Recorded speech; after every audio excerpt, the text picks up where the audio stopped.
Chapter 1. Year 1000 Era. No magic was ever meant to carry a living soul through time. To attempt it was to invite absolute annihilation. The universe did not merely forbid such trespass, it recoiled, tearing at the intruder. Flesh would fail first, then thought, then identity itself, and what remained afterward, if anything remained at all, would be unrecognizable. Nia chose to try anyway. She knelt beneath a canopy of ancient trees, her breathing shallow. Above the interlocking leaves she imagined the peace of an endless blue sky, wanting the last thing she ever saw to be something beautiful, untouched by what had happened. But there was no peace to be found, not even in the heavens. Beyond the treetops, flashes of light preceded the roar of explosions that rolled through the forest, signs that someone was still fighting, refusing to fall. Beneath the sheltering leaves, she closed her eyes and let the chaos pass. White scales and splintered timber lay scattered around her. She did not need to see him again. His broken body rested among the trees, twisted beyond recognition, beyond anything her mind could bear. The familiar hum of his dragon magic was silent now. She didn't realize how much that resonance had meant to her, how it made her feel safe and loved. Not until it was gone. Yet still she heard him, the way his voice softened when he spoke her name, the way the air trembled when he took flight, his power brushing against her like a second heartbeat. His gentle teasing, his quiet guidance. And now his blood was on her hands. A whisper began to slip into her thoughts like smoke. You did this. You did this. You did this. Bone and blood were fragile things. She did not trust flesh to endure what she intended. Nia's hands trembled as they hovered in the air. Her heart pounded as she began to sing, reshaping spells for desperate purposes that were never meant to be spoken aloud. Magic bent uneasily to her voice as heat flared across her palms. Red light bled through her skin as though the magic itself was branding her for daring to transgress. "I'm sorry," she murmured, unsure whether the words were meant for the dragon who could no longer hear her or for the life she was about to leave behind. She wondered if regret always began like this, a small and inconvenient thing, before it learned how to cut. She turned to golemcraft, an ancient discipline that shaped stone and clay into obedient forms. Rocks did not dream. Clay did not grieve. Flesh would fail, tear, and bleed. Stone would not. Perhaps it might be allowed to move through time without being torn apart by it. She couldn't be sure. For one terrible moment, every instinct screamed at her to stop. She considered running, letting the world continue as it was. She looked up again at the flashes in the sky, heard the thundering explosions. Going back meant telling her family the dragon was dead, and that it was her fault. The thought curdled in her stomach. If I must lose who I am, let something stronger survive me. She turned the magic inward. She drew no stone from the earth beneath her knees. Instead, the magic used her own body. Flesh yielded, skin darkened and hardened, becoming polished obsidian that caught the light and fractured it into cold, jagged shards. Muscles stiffened into mineral. Breath ceased.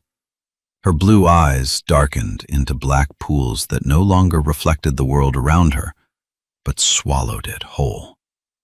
For a brief moment, her eyes flickered red as her thoughts wove into a chorus that was not her own. Oh God, what have I done? Thoughts splintered, shattering like glass under pressure. She forgot the white dragon's name as meaning slipped from her grasp.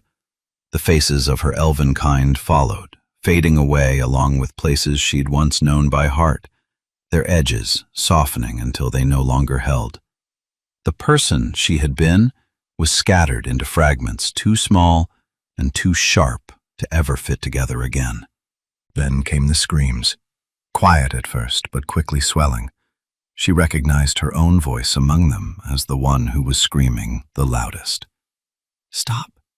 Please stop. Don't do this. Please, please don't do this to me." Then she understood. All the voices were hers, twisted in ways she hadn't thought possible. Her vision narrowed until the world collapsed into a thin ring of light, dimming, fading. Sound vanished. Wind fell silent. No distant battle.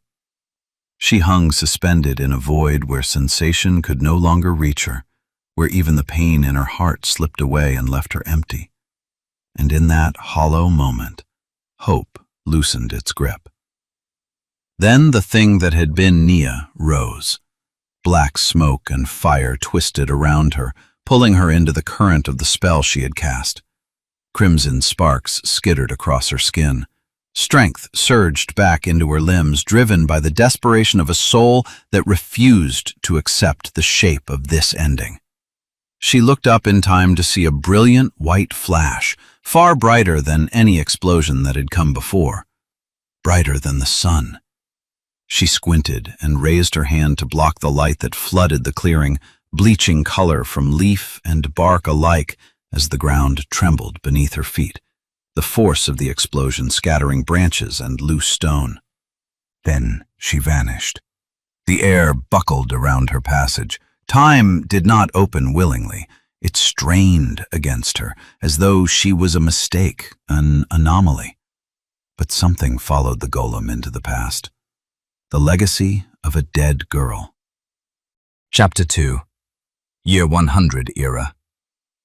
Kaylee was where she was not supposed to be, doing what she had been told not to do. Again. She lay curled beneath layers of blankets on the open patio of her tree home, her loose black hair catching the starlight from above. She had learned long ago that permission was rarely granted, but forgiveness could usually be earned, and tonight was no different. Sleep tugged at her, yet she allowed herself one last stolen moment. Her blue eyes traced the heavens where the stars drifted and turned in slow, graceful patterns, as though the sky itself were breathing. It felt eternal, unchanging. When her eyes finally closed, she was certain the world would be the same when she woke. But sleep never came. Something brushed the edge of her awareness. Not a sound, at least in its true sense, more of a sensation that settled deep in her chest. Distant weeping. Sorrow without shape or source hovering between dreams and waking thought. Kaylee sat upright, the blanket sliding from her shoulders. Her breath fogged in the cold night air as her pulse quickened. Beside her, a forgotten cup of tea had cooled and was now tepid. She sipped at it and grimaced. Below, the forest canopy lay perfectly still, unbroken and serene. Nothing. There was absolutely nothing out of the ordinary. "Keep calm," she whispered to herself, the words feeling fragile against the silence. A familiar surge stirred within her, restless and eager. Her magic had never quite learned to wait for approval, least of all when in distress. Kaylee had spent years learning restraint, years being told that magic should be invited, coaxed gently into the world. She closed her eyes and reached inward, drawing upon the quiet inheritance of her elven blood. The forest seemed to lean toward her, the night thickening with anticipation. The weeping returned, faint but unmistakable now, tugging at her heart like a thread being pulled loose. Grief saturated the air. The woods fell unnaturally still, as though they were holding their breath as they listened to the final echoes of a life slipping away. Kaylee was on her feet before she realized she had moved. She rushed to the edge of the balcony. Below her, the lake lay smooth and dark, twin moons mirrored perfectly on its surface. "It's there," she whispered. She darted back inside and snatched up her cloak and a small leather pouch from the hook by her bed. The familiar weight, the soft clink of charms and trinkets steadied her trembling fingers. As she turned to leave, her gaze caught on the closed door across the hall. Her parents' room. Even if they believed me, there wouldn't be time. Whatever is crying, it would already have perished. Her foot found the spiral stair winding down the great tree, but her gaze still lingered on the door. Her lips pressed thin, her brow drew tight, the decision settling heavily in her chest. For better or worse, she would face this alone. She descended quickly, leaving the warmth of her blankets and the gentle glow of the porch lantern behind. The bite of early winter met her as soon as her boots touched the forest floor.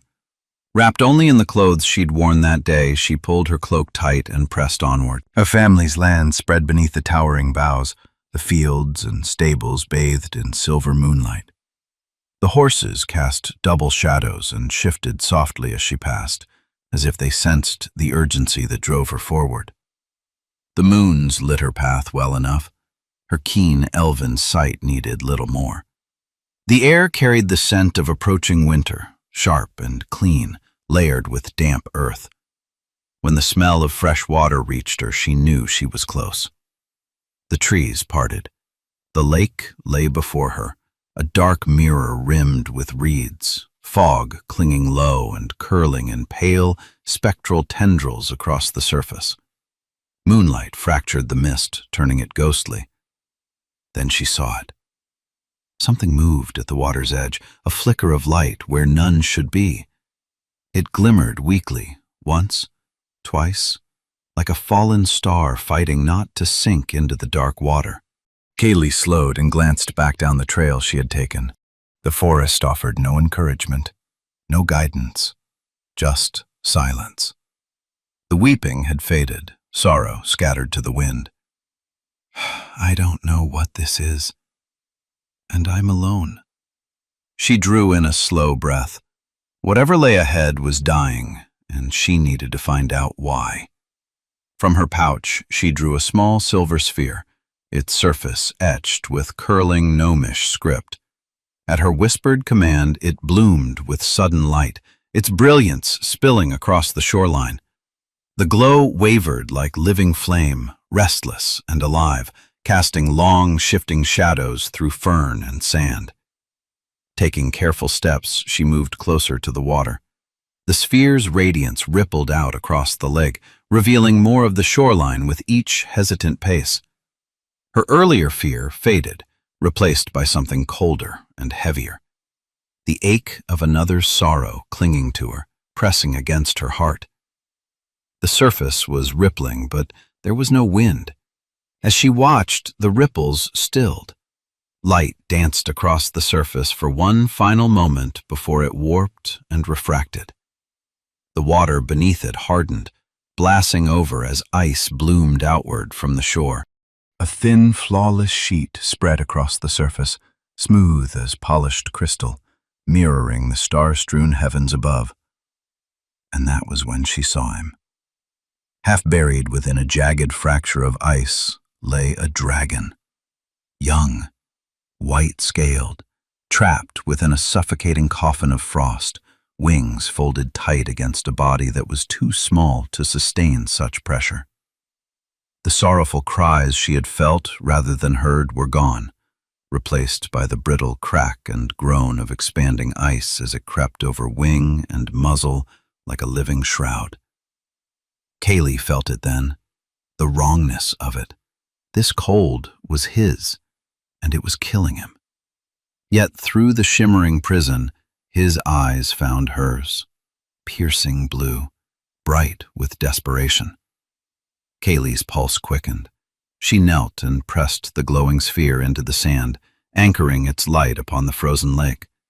Drawing a breath that misted in the frigid air, she lifted her hands, fingers splayed, and began to sing. The elven incantation rose quietly and echoed trembling across the ice.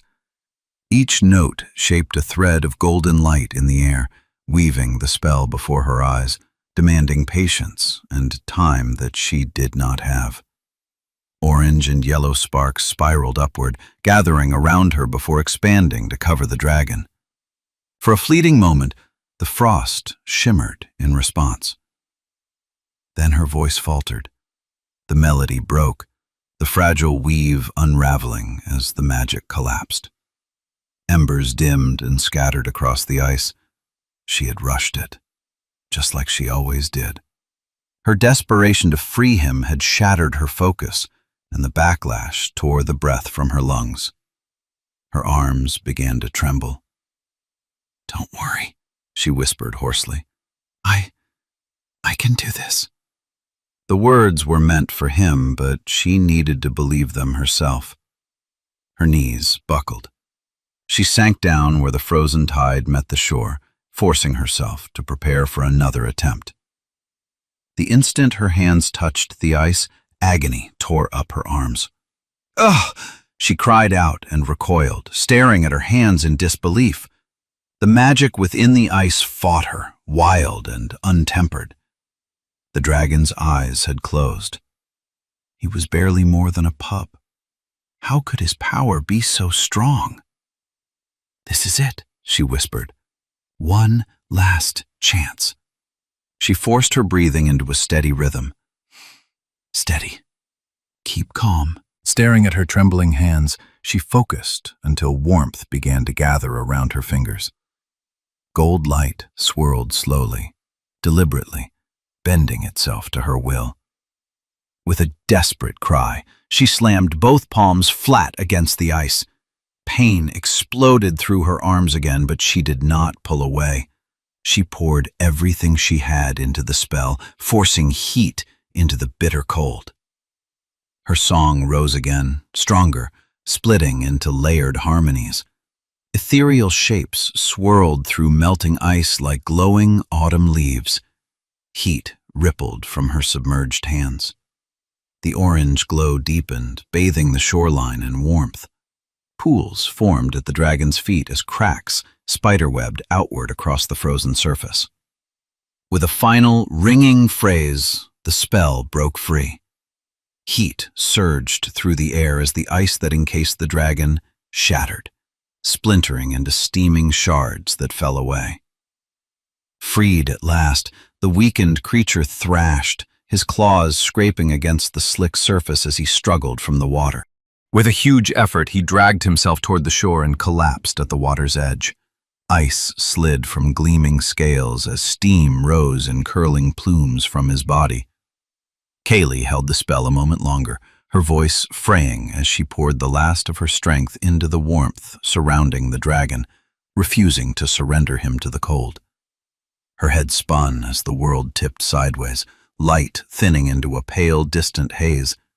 She had pushed herself farther than she ever had before, drawn too deeply from the well of her spirit, and now it lay scraped bare. Something inside her gave way. A sickness bloomed. She had been warned about this, the void that follows when magic is taken beyond its natural limits. A faint, weary smile touched her lips. The dragon was free, and that was enough. Darkness swept in, swift and merciful. She crumpled onto her side as the last of her awareness slipped away, her song's final echo fading into silence. Cold.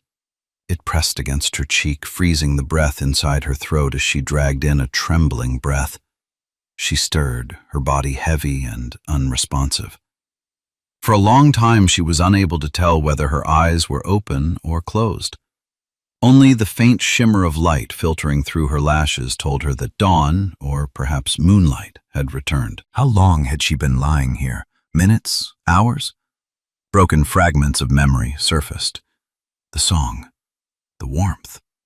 Ice shattering like glass, blue eyes staring back at her through frost. And then, nothing. She pushed herself upright, her arms straining under the effort. A hollow ache pulsed where magic had once flowed. So this is what it feels like. Something brushed her shoulder. Steam curled in the air beside her, a faint shimmer in the cold light. Kaylee turned her head. The ice dragon sat upright on his haunches, wings folded close, white scales catching light from the gnome torch. A creature of ancient winters and frozen peaks, alive and watching with quiet concern. "Thank you," he said. His voice was low, gentle, warmer than she expected. "My name is Quaini."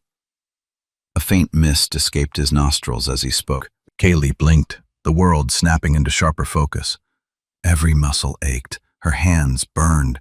The cold gnawed at her through her clothes. The drain of magic had left her hollow, feverish, and irritable. "I'm Kaylee," she muttered, rubbing her arms. "So tell me, do you often wander out at night just to nearly freeze yourself to death in lakes?" The words came out sharper than she intended. The instant she heard them, she winced. Her tone, her posture, even the slight tilt of her head. "Wonderful," she thought bitterly. "Now I sound like my mother." Quaini slumped a little. His gaze drifted past her, scanning the sand and trees beyond like he was searching for something that wasn't there. The pause before he spoke told her enough. "I only wished to see how far I could fly," he said at last. "I see very well at night. I was drawn to the lights of your city." He bared his teeth in a smile that never quite reached his eyes. "I meant to rest here until morning, but my tail brushed the water and froze. It pulled me under." His voice softened. "In my panic, my magic sealed me." A flush crept beneath his pale scales. "I struggle to control it." His tail thumped against the sand in quick, uneven bursts, scattering grains and droplets of melting frost. "But you saved me!" he exclaimed. "And for that I owe you my life. I can bring you food, cool you on the hottest summer days, and when I grow a little larger, I can carry you through the skies." His eyes gleamed. "We could be the best of friends." The words landed softly and dangerously. Kaylee felt the pull of it immediately. The wonder, the impossible, childish delight of it tugged at her, and yet something in Quaini's eagerness unsettled her. He was too quick to please, too ready with promises. "I didn't save you for rides," she said. Then, despite herself, a faint grin tugged at the corner of her mouth. "But I might hold you to that promise someday." Quaini's eyes lit up. His tail flicked, scattering more sand. Kaylee almost laughed. "So," she continued, her voice gentler now, "what about your family? Are they still in the Crystal Mountains? I'd love for you to visit someday, but that's a long journey, even for one who can fly, and summer here is harsh. I wouldn't want you harmed." The young dragon went still. His mouth opened, then closed again as words failed him. His eyes held hers, searching, almost pleading, as if she might somehow supply the answer he could not bring himself to speak. There it is again, Kaylee thought. That look. Before, she had only suspected. Now, she was certain. "I've never seen the Crystal Mountains," Quaini said at last. His voice was low, each weighted word spoken like a stone being set carefully in place. "I've heard they're beautiful." He hesitated, then added quietly, "My parents visit from time to time. But my home..." His gaze drifted toward the horizon where the stars dissolved into the dark outline of the forest. When he spoke again, his voice barely carried. "My home is in the lava plains." Kaylee felt her breath catch. He turned back to her, uncertainty flickering behind his bright eyes. "I live with the fire dragons." The words settled between them. It took all of Kaylee's discipline to keep her expression calm, to hold back the storm of questions that rose within her. Fire dragons, lava plains, an ice dragon raised among flame.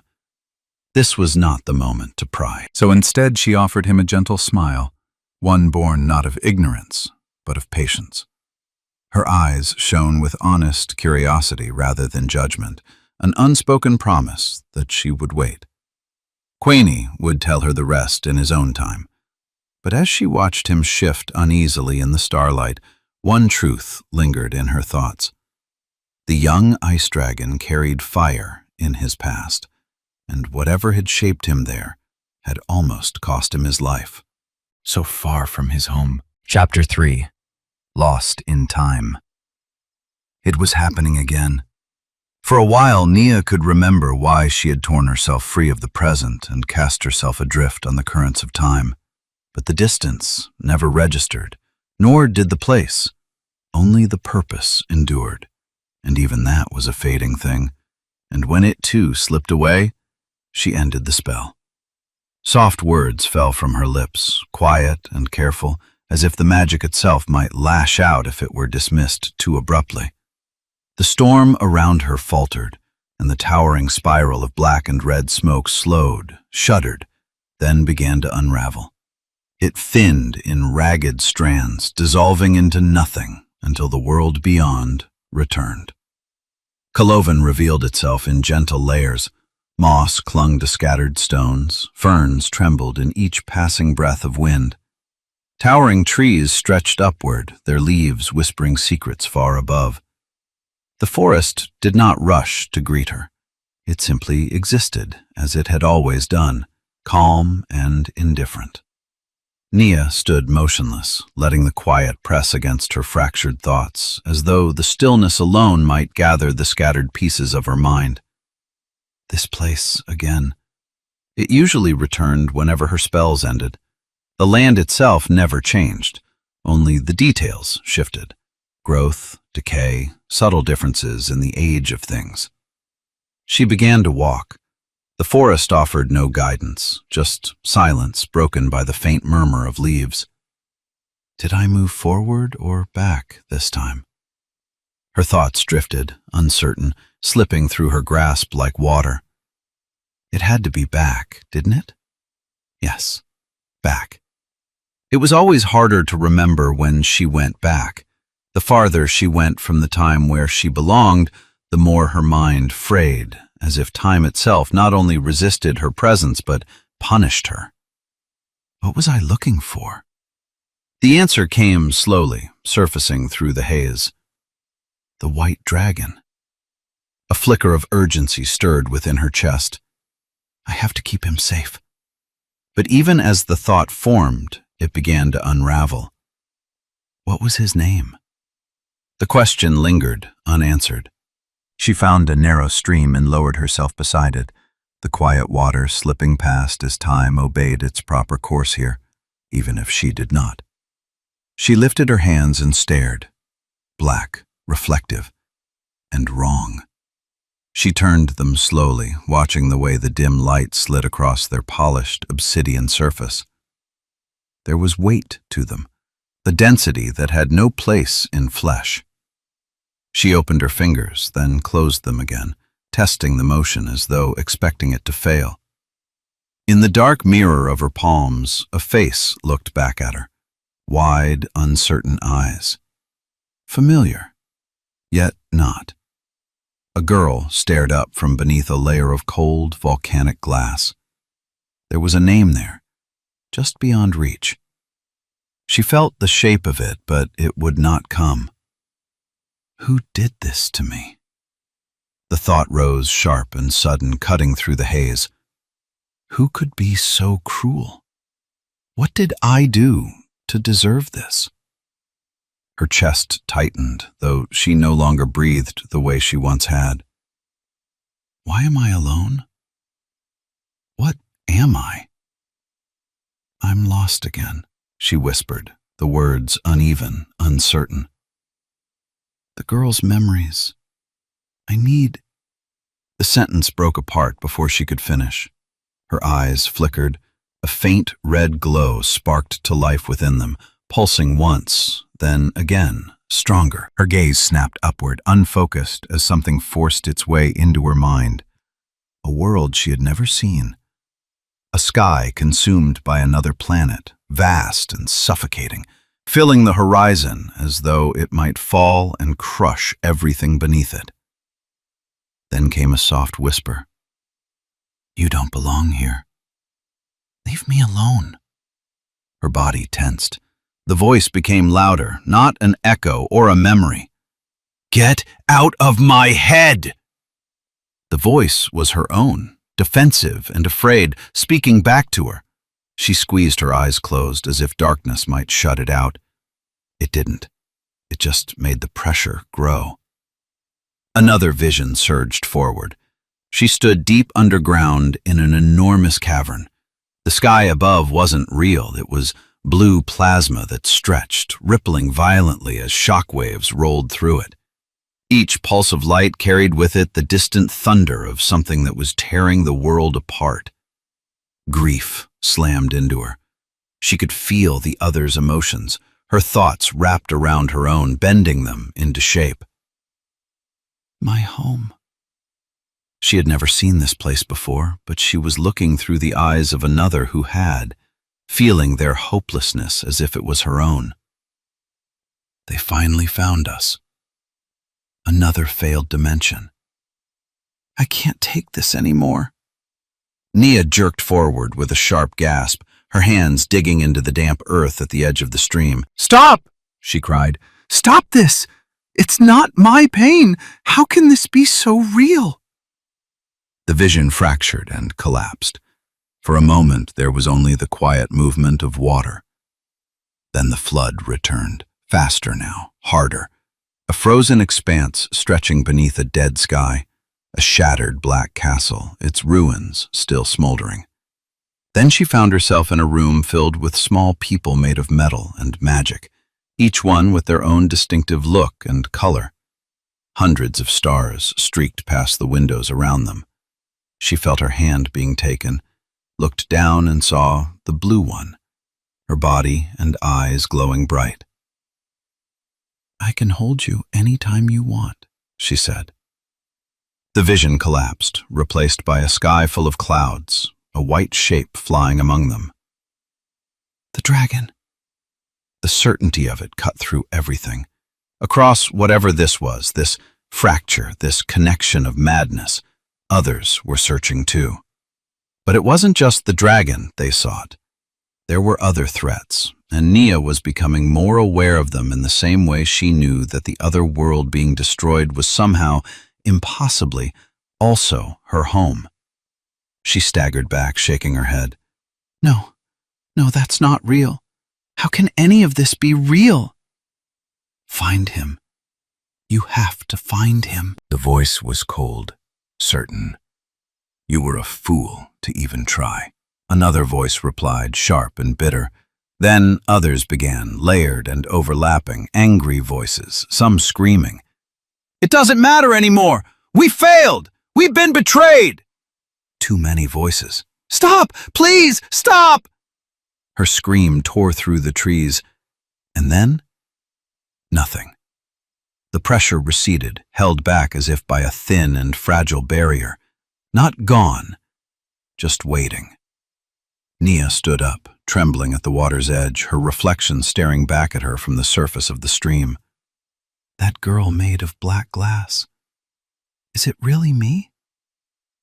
The red flicker in her eyes faded. I'm losing my mind, she whispered. But even as she said it, something inside her laughed. The others were still intertwined in her thoughts, still watching, still listening. She forced herself to turn away and focus her attention on the spells. Her new body let her cast enchantments she would once have feared. Even with her thoughts fractured and incomplete, the patterns of power still felt familiar in her mind, like songs she had once known by heart. She had begun experimenting with them, carefully at first, then with growing confidence. There was a strange satisfaction in shaping forces that should have destroyed her, in the twisting of time, in the bending of reality itself.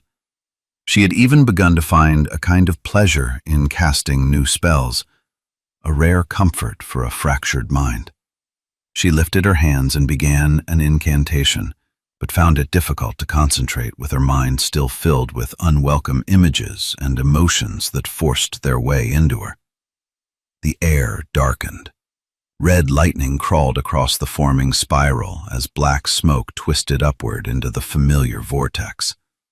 The spell wrapped around her, pulling her out of the quiet green forest toward another unknown reality. Time unraveled again. Worlds blurred again.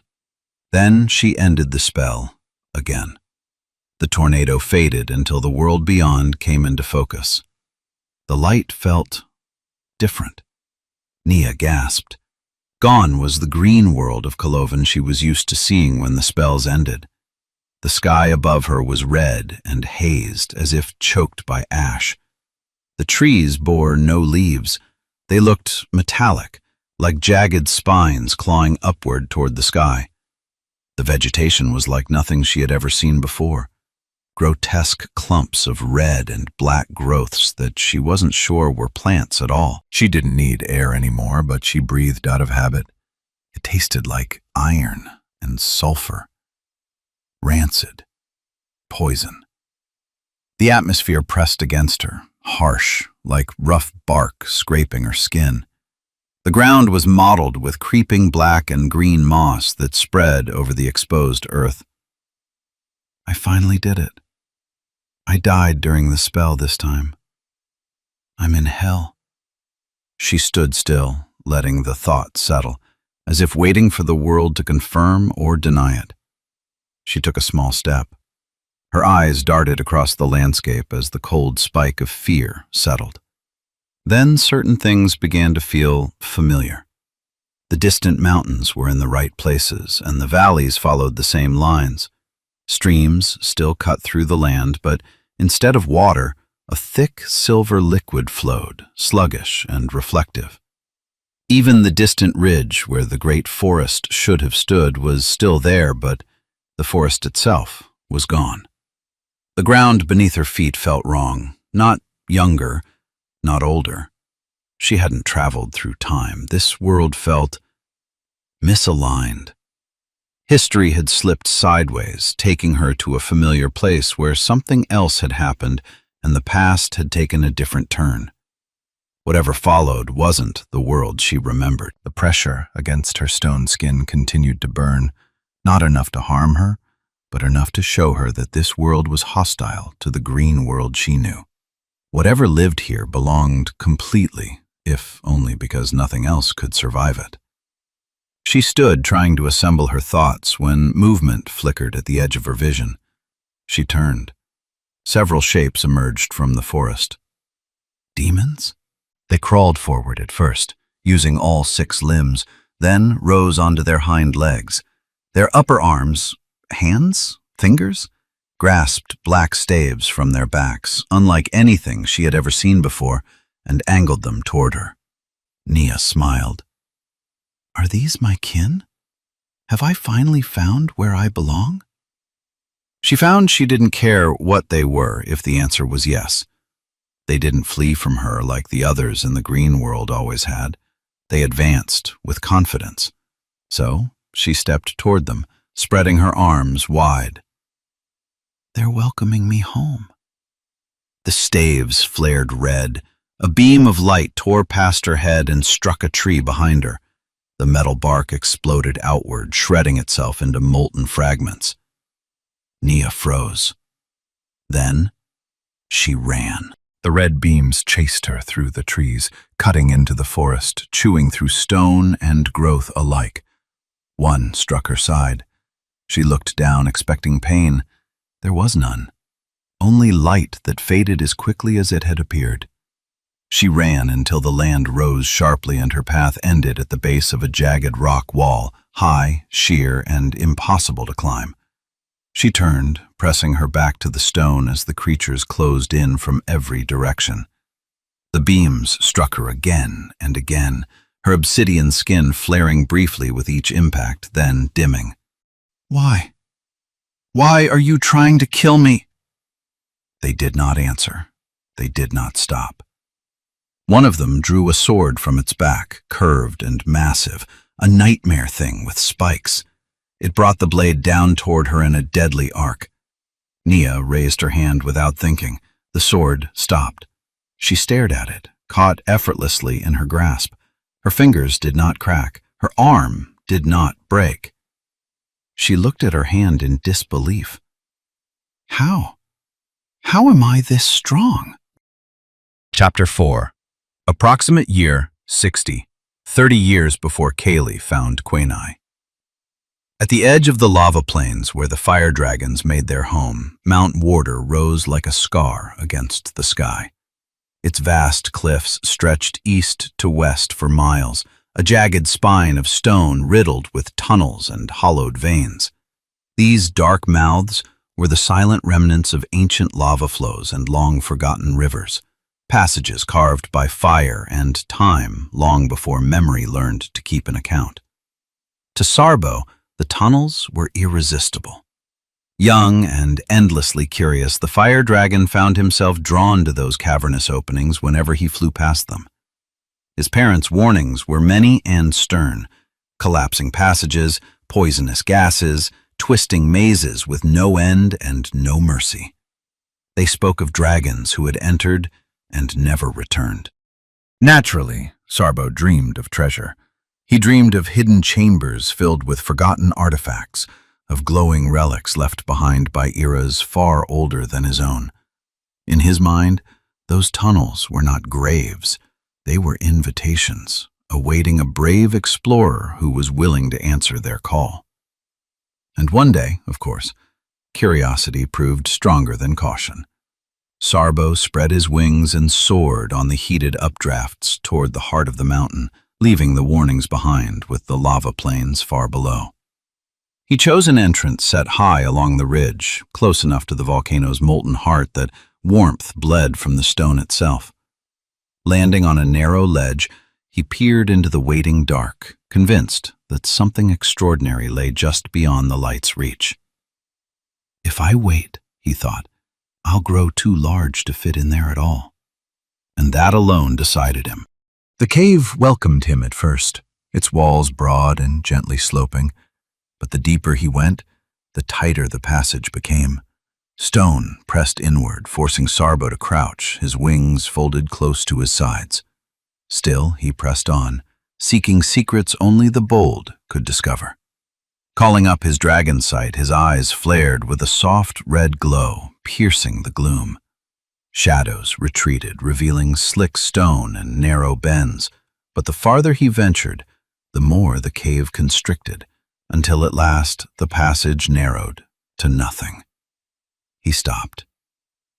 Perhaps there's a better cave, he muttered, unwilling to admit defeat. Turning too quickly in the cramped dark, his head struck a jagged stalactite. Pain burst through his skull. He stumbled, claws scraping across the stone. That's when he heard it, a brittle crack beneath his feet. Dread seized his heart. No, no, no, he cried, lunging toward the faint glow behind him. His claws raked the rock, sparks flashing with every desperate grip. But the mountain betrayed him. With a thunderous roar, the ground collapsed and Sarbo plunged downward into a yawning tunnel beneath. His yells echoed as he fell, dragged into the mountain's heart in a cascade of stone and dust. He struck hard, but fortune favored him. More startled than injured, Sarbo hauled himself upright, coughing as thick dust clogged the air and burned his throat. The darkness was absolute, choking even his dragon sight. Stone surrounded him on every side, his daring adventure already reduced to folly. I am a fool, he muttered bitterly. The words echoed back at him from the distant walls of the chamber he'd fallen into, mocking in their repetition. He swore then that if he ever saw the open sky again, he would think twice before letting curiosity lead him into such peril. After steadying his breath, he examined himself. No broken bones, no torn wings. Luck had not entirely abandoned him. His dragon sight returned as his heart calmed, showing a tunnel ahead that split into two narrow passages that promised escape or deeper ruin. Sarbo hesitated only a moment before choosing one and pressing forward. His steps were cautious now, each scrape of claw against stone a reminder that adventure was not always glorious. At last, hope stirred. A faint glow shimmered in the distance. Sarbo quickened his pace, his heart skipping as he imagined open sky and freedom. But when he reached the source of the glow, his excitement collapsed. The light came not from an exit, but from a small shard of orange crystal embedded in the cavern wall. It pulsed faintly in a cruel imitation of daylight, mocking him with its false promise. Sarbo sighed, his wings drooping as disappointment settled in his chest. Soon, another glow appeared. Then another. Similar crystals studded the tunnel ahead, their amber light flickering across Sarbo's scales. With every step, the passage grew brighter, yet instead of lifting his spirits, the steady glow only sharpened his irritation. "Just more useless rocks," he muttered. What had first seemed like a hopeful sign had become a tiresome procession of false dawns, each warm gleam another reminder that he was still trapped a long way from his natural habitat, the open sky. He pressed on as the tunnel began to widen. Crystals now jutted not only from the walls, but from the floor beneath his claws and the ceiling that arched over his head. The passage glittered like a buried vein of fire, light reflecting from the faceted stone. The air itself grew warmer, curling around him in gentle waves that set his scales tingling. Curiosity stirred, and the weight of disappointment eased, replaced by a cautious sense of intrigue. At last, the tight confines fell away entirely. Sarbo emerged into a cavern so vast it stole his breath. Every surface blazed with orange light. Countless crystals, large and small, smooth and jagged, merged into a radiant brilliance that banished shadow entirely. The chamber felt alive, as though the mountain's heart was beating openly here. He stopped, staring. The cavern rose around him like a natural cathedral, walls and arches studded with crystalline growths that bathed the space in rich gold and amber hues. Some burned hotter than others, their edges glowing red, as if they were perpetually on the verge of melting. The light reflected off damp stone and still pools of water, multiplying until the very air seemed to shimmer and spark. For a moment, Sarbo forgot the pain in his scraped scales, forgot his bruised pride and the fear that had driven him deeper into the mountain. Wonder chased all shadows from his thoughts, kindling a quiet joy he hadn't known he was searching for. Drawn by the unusual warmth, he stepped closer and reached out to touch one of the crystals. Heat surged through him, sharp enough to startle even a fire dragon. He jerked his claw back with a hiss, then stared at it, surprised. Fascination overcame caution, and he reached out again, more carefully this time. The crystal pulsed beneath his touch, radiating warmth that went beyond mere stone. These were no ordinary rocks. "Magic lives in these stones," he whispered in awe. The realization sparked excitement through him. These crystals carried heat that was bound by some arcane design, veins of living fire woven into the mountain itself. What he had stumbled upon was no random cavern or forgotten passage. It was the very thing he had been searching for. His gaze settled on one crystal that stood apart from the rest.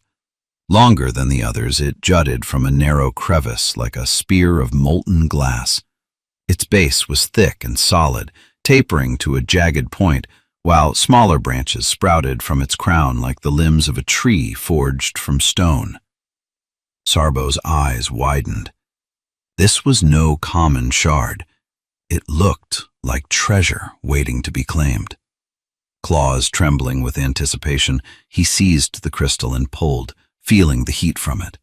Muscles strained, wings tensed, but the stone did not move.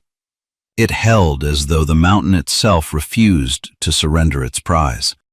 Sarbo stepped back, breath flaring from his nostrils. What had begun as playful curiosity hardened into resolve. The crystal was no longer merely beautiful. It was a challenge, and he would not be bested by stone. Stubbornness ran through dragonkind just as surely as fire, and Sarbo was nothing if not determined. Backing away several paces, he fixed the offending crystal with a narrow stare. It had ceased to be merely stone, and was now the embodiment of this entire misadventure, a challenge that was laid bare before him. Sarbo took a deep breath, filling his chest with heat and determination. His powerful legs coiled beneath him. Then he charged. The cavern seemed to hold its breath as Sarbo hurled himself forward, his shoulder lowered like a battering ram. He slammed into the base of the crystal with all his weight and fury, committing everything to a single, reckless blow. And the crystal tore free with shocking ease. It ripped from the wall as though the mountain itself had grown tired of taunting him. Sarbo threw back his head and roared, the sound echoing through the cavern. "Ha! No mere stone can stand against Sarbo!" he bellowed, puffing out his chest and immediately losing his footing. He struck a brief, triumphant pose, imagining himself posed against the red background of the lava plains, then stumbled, lurched sideways, and slammed into the cavern wall with a graceless thud, victory collapsing into a groan. Then his gaze snapped upward. A sound that had become far too familiar clawed at his ears, the sharp, brittle crackle of stone under strain. Fissures splintered across the ceiling far above him, dust sifted down in choking clouds. The cathedral of crystals shuddered, its radiant splendor trembling as if on the brink of ruin. Sarbo fled for his life. Snatching the long crystal in his claws, he spun and flew toward the tunnel he had come from. Behind him, a thunderous boom shook the chamber as the first boulder smashed the floor, and the mountain answered with a deep, furious roar. The narrowing tunnel became a deadly gauntlet as rocks rained down, driven by the collapse he had unleashed. Danger snarled at his heels. Each crash urged his wings to move faster, his claws scraping wildly against stone as his lungs burned with every dust-filled breath. He did not look back, fixing his gaze instead on a distant pinprick of light ahead, hoping it was more than another crystal. Blue exploded into brilliance as Sarbo burst from the mouth of the tunnel. Daylight, glorious, blinding daylight washed over him. With a powerful sweep of his wings, he surged into open air, his heart racing as relief flooded through him. Behind him, the mountain continued to roar. The cavern entrance collapsed in a thunderous cascade, hurling stone and dust skyward. A towering plume rose where the tunnel had been, sealing the tomb he had escaped by a margin that was far too narrow for comfort. Hovering in the open sky, the crystal clenched in his claws, Sarbo watched the dust cloud climb toward the heavens, stark against the peaceful blue. He didn't feel like the conqueror he'd set out to be. He felt like a survivor. As the rush of adrenaline drained away, pain announced itself. The sharp throb of bruises, the sting of scrapes he had scarcely noticed in the heat of flight. A tremor shivered through his wings as he fought to steady his breath. The vast sky around him felt like a welcoming sanctuary, and he would never take it for granted again. What was I thinking? Sarbo descended from the sky and settled heavily onto the forest floor. He lowered his head and looked at the long, jagged crystal before him.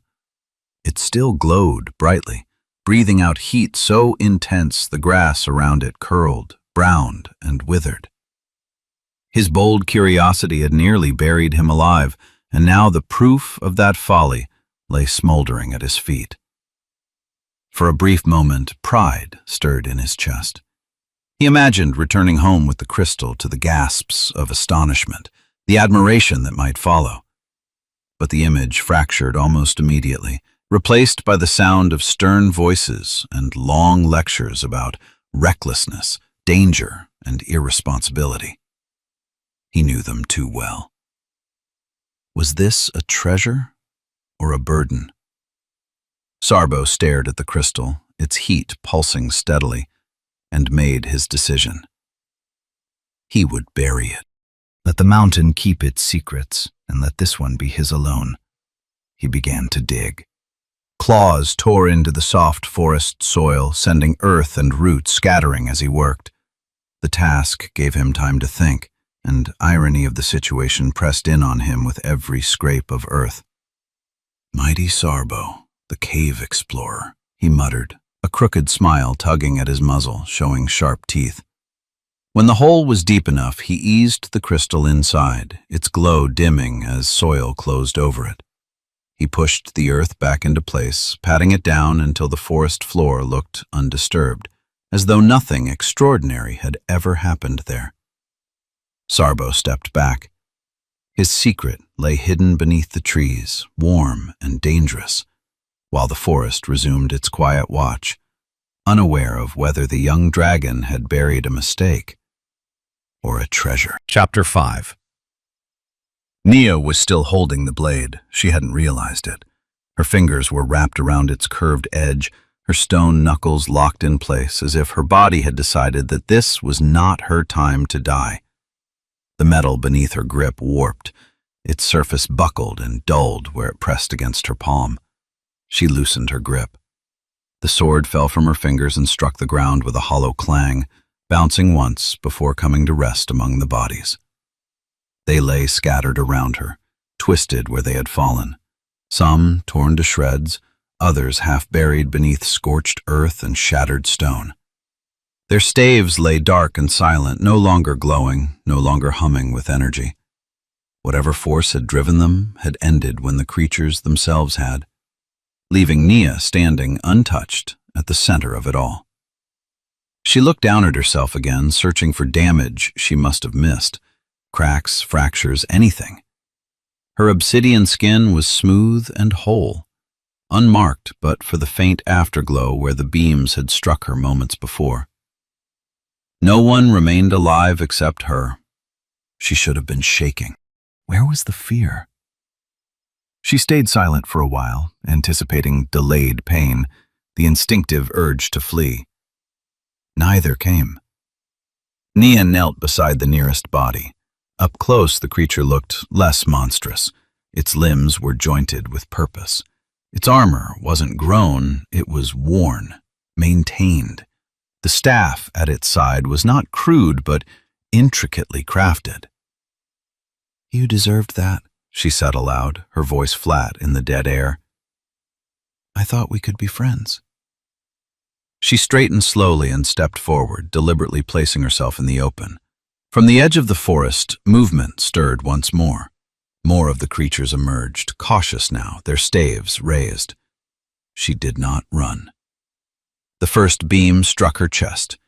She watched it happen. The red light flared against her body, crawling across her stone surface like liquid flame before dissipating into nothing. No pain followed. No resistance. The energy simply failed. Nia exhaled in relief. "Is that all you've got?" she whispered. The attack resumed, more desperate this time, rocks crumbling from the stone wall behind her. She held her hands out, palms upward, fingers splayed. Her tornado answered instantly, lifting her body from the ground, carrying her forward. She was on top of them immediately, moving through them as red magic arced from the black smoke, tearing through them one after another. It ended faster than she expected. Each strike was precise. Final. "Even demons reject me," she said as her tornado dissipated. She stood alone again, not victorious, just changed. This world had no place for her. She looked out across the twisted land, wondering how the altered spells had brought her here. She closed her eyes, reaching inward toward the fractured place where memory and magic overlapped. The spell work was still there, incomplete but responsive, like a tool waiting to be guided rather than forced. This time, she chose the song more carefully, whispering the incantation, adjusting it, not to flee but to step behind as she would a shield, to see what lay before this world, and before that. And before that. The red haze faded as space and time bent around her once more. She vanished, leaving the red world unchanged. Chapter 6. Approximate year, 80. 20 years after Sarbo buried his crystal. The world of Cloven belonged to many creatures, but none commanded such instinctive awe or respect as its fire and ice dragons. When dragons crossed paths, ceremony was unnecessary. Each went on their way with a low rumble and a curt dip of the head. They ruled separate territories, sharing only the skies and the hunt. Deer and elk that wandered the forests between the fire and the ice paid the price for that uneasy balance, and dragon numbers waxed and waned with the seasons, the boldness of hatchlings and the restlessness of the occasional wanderer who took to the air in search of something more than the familiar world of ice or flame. To humankind, dragons were both a wonder and a warning. Few farmers dared complain when a cow vanished in winter. Better a missing heifer than a dragon's attention. And every year, when the first snow dusted the fields and roofs, watchful eyes lifted toward the clouds, knowing hunger might cast its shadow across the moon before dawn. That winter, the shadows came often. One frost-bitten morning, a young farmer looked up from his field just in time to see a dark silhouette sweeping low over the treetops, wings cutting through the pale sky. A bellowing cow dangled helplessly from its talons. By the time he blinked, the dragon and cow were gone, swallowed by the white horizon. The farmer took it in his stride. Better a dragon take a cow than a person, he told himself. Far above, the ice dragon, Desric, beat his wings against the cutting wind. The stolen cow kicked feebly in his grasp, its protests lost in the howling gale of the dragon's wings. Home lay beyond the peaks, a cavern carved of blue-white crystal that gleamed like frozen starlight. There, his mate Lacey guarded their clutch of eggs, coiling herself around them. She had not left the nest in months and relied entirely on Desric to bring her food. Inside the cavern, Lacey slept lightly, her breath rising and falling in soft clouds over the fragile shells. Then came the echo of wings and a heavy thump, followed by the frantic scrape of claws on ice. Desric had returned. Landing with a cow clutched in one's talons was never a graceful affair, even under ideal conditions. After the last ice storm, the ledge outside their cavern had turned slick as glass. He came in too fast, and the instant his claws touched down, order gave way to chaos. The cow slipped free with an indignant moo, skidding across the ice while Desric flailed, his wings beating wildly as he fought to stay upright. His attempt at a graceful recovery ended with a resounding crack as his snout collided with the frozen cliff. The sound echoed through the mountains. Dragons stirred all along the ridge, heads lifted from nests, wings rustled. Curious eyes blinked into the snow-bright morning to witness the latest spectacle. Bruised, but not broken, Desric hauled himself upright. He attempted a dignified stride back toward the ledge, wobble and all, as though everything had all gone precisely as planned. "Nice landing, Desric," Lacey called, her voice warm with affection and barely restrained laughter. "Are you all right?" Desric flashed her a sheepish grin. "Perfectly fine. I meant to do that, obviously." He nodded toward the cow, now sprawled on the ice. "Besides, I brought home the fattest one I could find. Perhaps next time I'll choose something a little slimmer." Lacey's smile faded. "Desric, we need to talk about something." He was in the process of hauling the cow through the cavern, one of its legs clenched firmly between his teeth, and this made dignified conversation a challenge. He paused, jaw tightening around his burden. "What's that?" he mumbled through a mouthful of hide and hair. "It's one of the eggs," she said quietly. "I think something's wrong." The cow slipped from his grasp and struck the ice with a dull thud. In an instant, Desric was at the nest. Lacey stepped aside, revealing the clutch. 3 eggs lay nestled together, luminous blue and softly glowing in the crystal light as they came close to hatching. But one looked different. It wore a thin, glistening sheath of frost, delicate and terrible, as though winter itself had reached into the nest and claimed it. Their breath misted between them as they stared at it. It started today, Lacey whispered. I asked the others. No one's ever seen anything like it. Desrick leaned closer, studying the frozen shell.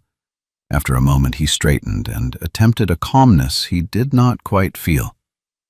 Well, he said, forcing an easy tone, all we need to do is get the ice off. Once it warms again, it'll hatch just fine. I've tried that, Lacey replied, worry tightening her voice. I'm sitting on it just like the others, but the ice keeps coming back. I'm worried that it will never hatch if we keep it here, and that time is coming soon for the others. It needs to go somewhere warmer, somewhere safe. Desrick's composure cracked. Warmer? He echoed. It's the dead of winter, Lacey. He stared at her, and as the silence stretched, understanding dawned. His wings twitched uneasily. There's only one warm place left in Cloven right now, he said slowly. The lava plains. Lacey stepped closer, her scales catching the faint glow of the cavern walls. I know what I have to do, she said, but while I'm gone, you'll have a task of your own. Her eyes softened, a glimmer of mischief breaking through the tension. You're going to have to sit on the eggs. Desrick's stomach dropped. He glanced around the cavern, then beyond it to where other nests dotted the ridge. Every female was curled atop her clutch, wings wrapped protectively around gleaming shells as hatching time approached. Nearby, the males lounged in various states of leisure, gnawing bones or basking in the cold light. Not one of them was brooding. Not one. There must be another way, he pleaded. I could take the egg myself. I'm strong enough to manage. Lacey snorted. Desrick, you nearly faint when you're standing too close to a campfire. I'm not letting you anywhere near lava. She lifted the frost-covered egg, cradling it gently against her chest. Moonlight caught the ice, scattering faint rainbows across her scales. I'll be back as soon as I can, she said softly. Take care of the others. They will be here soon. There was sadness beneath her resolve, a weight she did not speak aloud. Before Desrick could argue, she met his gaze one last time, then spread her wings. The icy air rushed beneath them, and with a few powerful strokes, she was gone, a silver shimmer vanishing into the clouds. Desrick exhaled, his breath fogging the frigid air. Turning back toward the nest, he moved with reluctant care, each step heavier than the last. He lowered himself beside the two remaining eggs, their soft blue glow steady and patient. He regarded them for a long moment, then gave a solemn nod. Just so we're clear, he muttered as he set himself down upon them. No hatching until she gets back. Lacey flew for what felt like hundreds of miles, the frozen egg clutched in her claws, her wings carving clean arcs through the brittle winter sky. The white peaks of the Crystal Mountains dwindled behind her until they were little more than pale ghosts on the horizon. Ahead, the western lava plains burned like an open wound in the world, their glow staining the clouds copper and smoke red. Even from this distance, heat shimmered in the air, bending light and warping the sky. She knew the fire dragons would sense her long before she crossed into their territory. No creature her size moved unnoticed through another dragon's skies. Yet she refused to allow fear to rule her heart. Ice and fire had never been enemies. They were just strangers, separated by distance and necessity. Still, caution shaped every wing beat. Circling lower, she searched the fringes of the plains where molten rivers braided through blackened stone and the ground pulsed with buried heat. At last, she found what she sought. A rise of rock that was warm enough to melt the frost from the egg, but not so fierce as to blister her scales. She descended carefully and set her burden down. Then she dug. Her claws scraped against the burned and broken stone, carving a shallow hollow wide enough for her coiled form. When it was finished, she drew a long, steady breath and exhaled a plume of glittering vapor.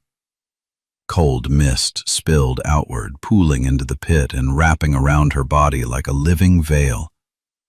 When she settled into place, the egg lay gleaming beside her under her protecting wing. After a while, its icy shell began to bead and weep, frost surrendering to warmth at last. Fine cracks traced delicate paths across its surface. Hope stirred in her chest. From above, she was nearly invisible, little more than a pale curve of silver blue hidden among the ridges and stone. For a time, there was only the hiss of distant lava and the slow rhythm of her breath. It did not last. 5 crimson shapes broke through the smoky sky. Their vast wings scattered ash like falling snow as they circled overhead, their shadows sliding across the scorched ground. Lacey did not look up. Her attention remained fixed on the egg, where the cracks deepened, faint yet promising. The fire dragons descended in widening spirals, their movements measured. They landed a short distance away, talons clinking against stone, leaving a respectful space between themselves and her hollow. Even among strangers, there were rules. One did not crowd a nesting mother. Lacey lifted her head from the mist, frost glittering along her scales as the cold vapor curled around her like breath made visible. The 5 red dragons advanced together, 4 of them hanging single step behind the one in front, who was obviously their leader. He was massive. Hard-won survival and command radiated from him as surely as heat from lava, and his molten eyes locked onto hers without wavering. Lacey narrowed her gaze. "My name is Sarbo, leader of my family," rumbled the great dragon. His voice rolled through the stone beneath them, deep enough to send pebbles skittering across the blackened ground. He halted, and the 4 dragons behind him stopped in perfect unison, their molten eyes fixed on Lacey. "I'm Lacey," she said, bowing her head in respect.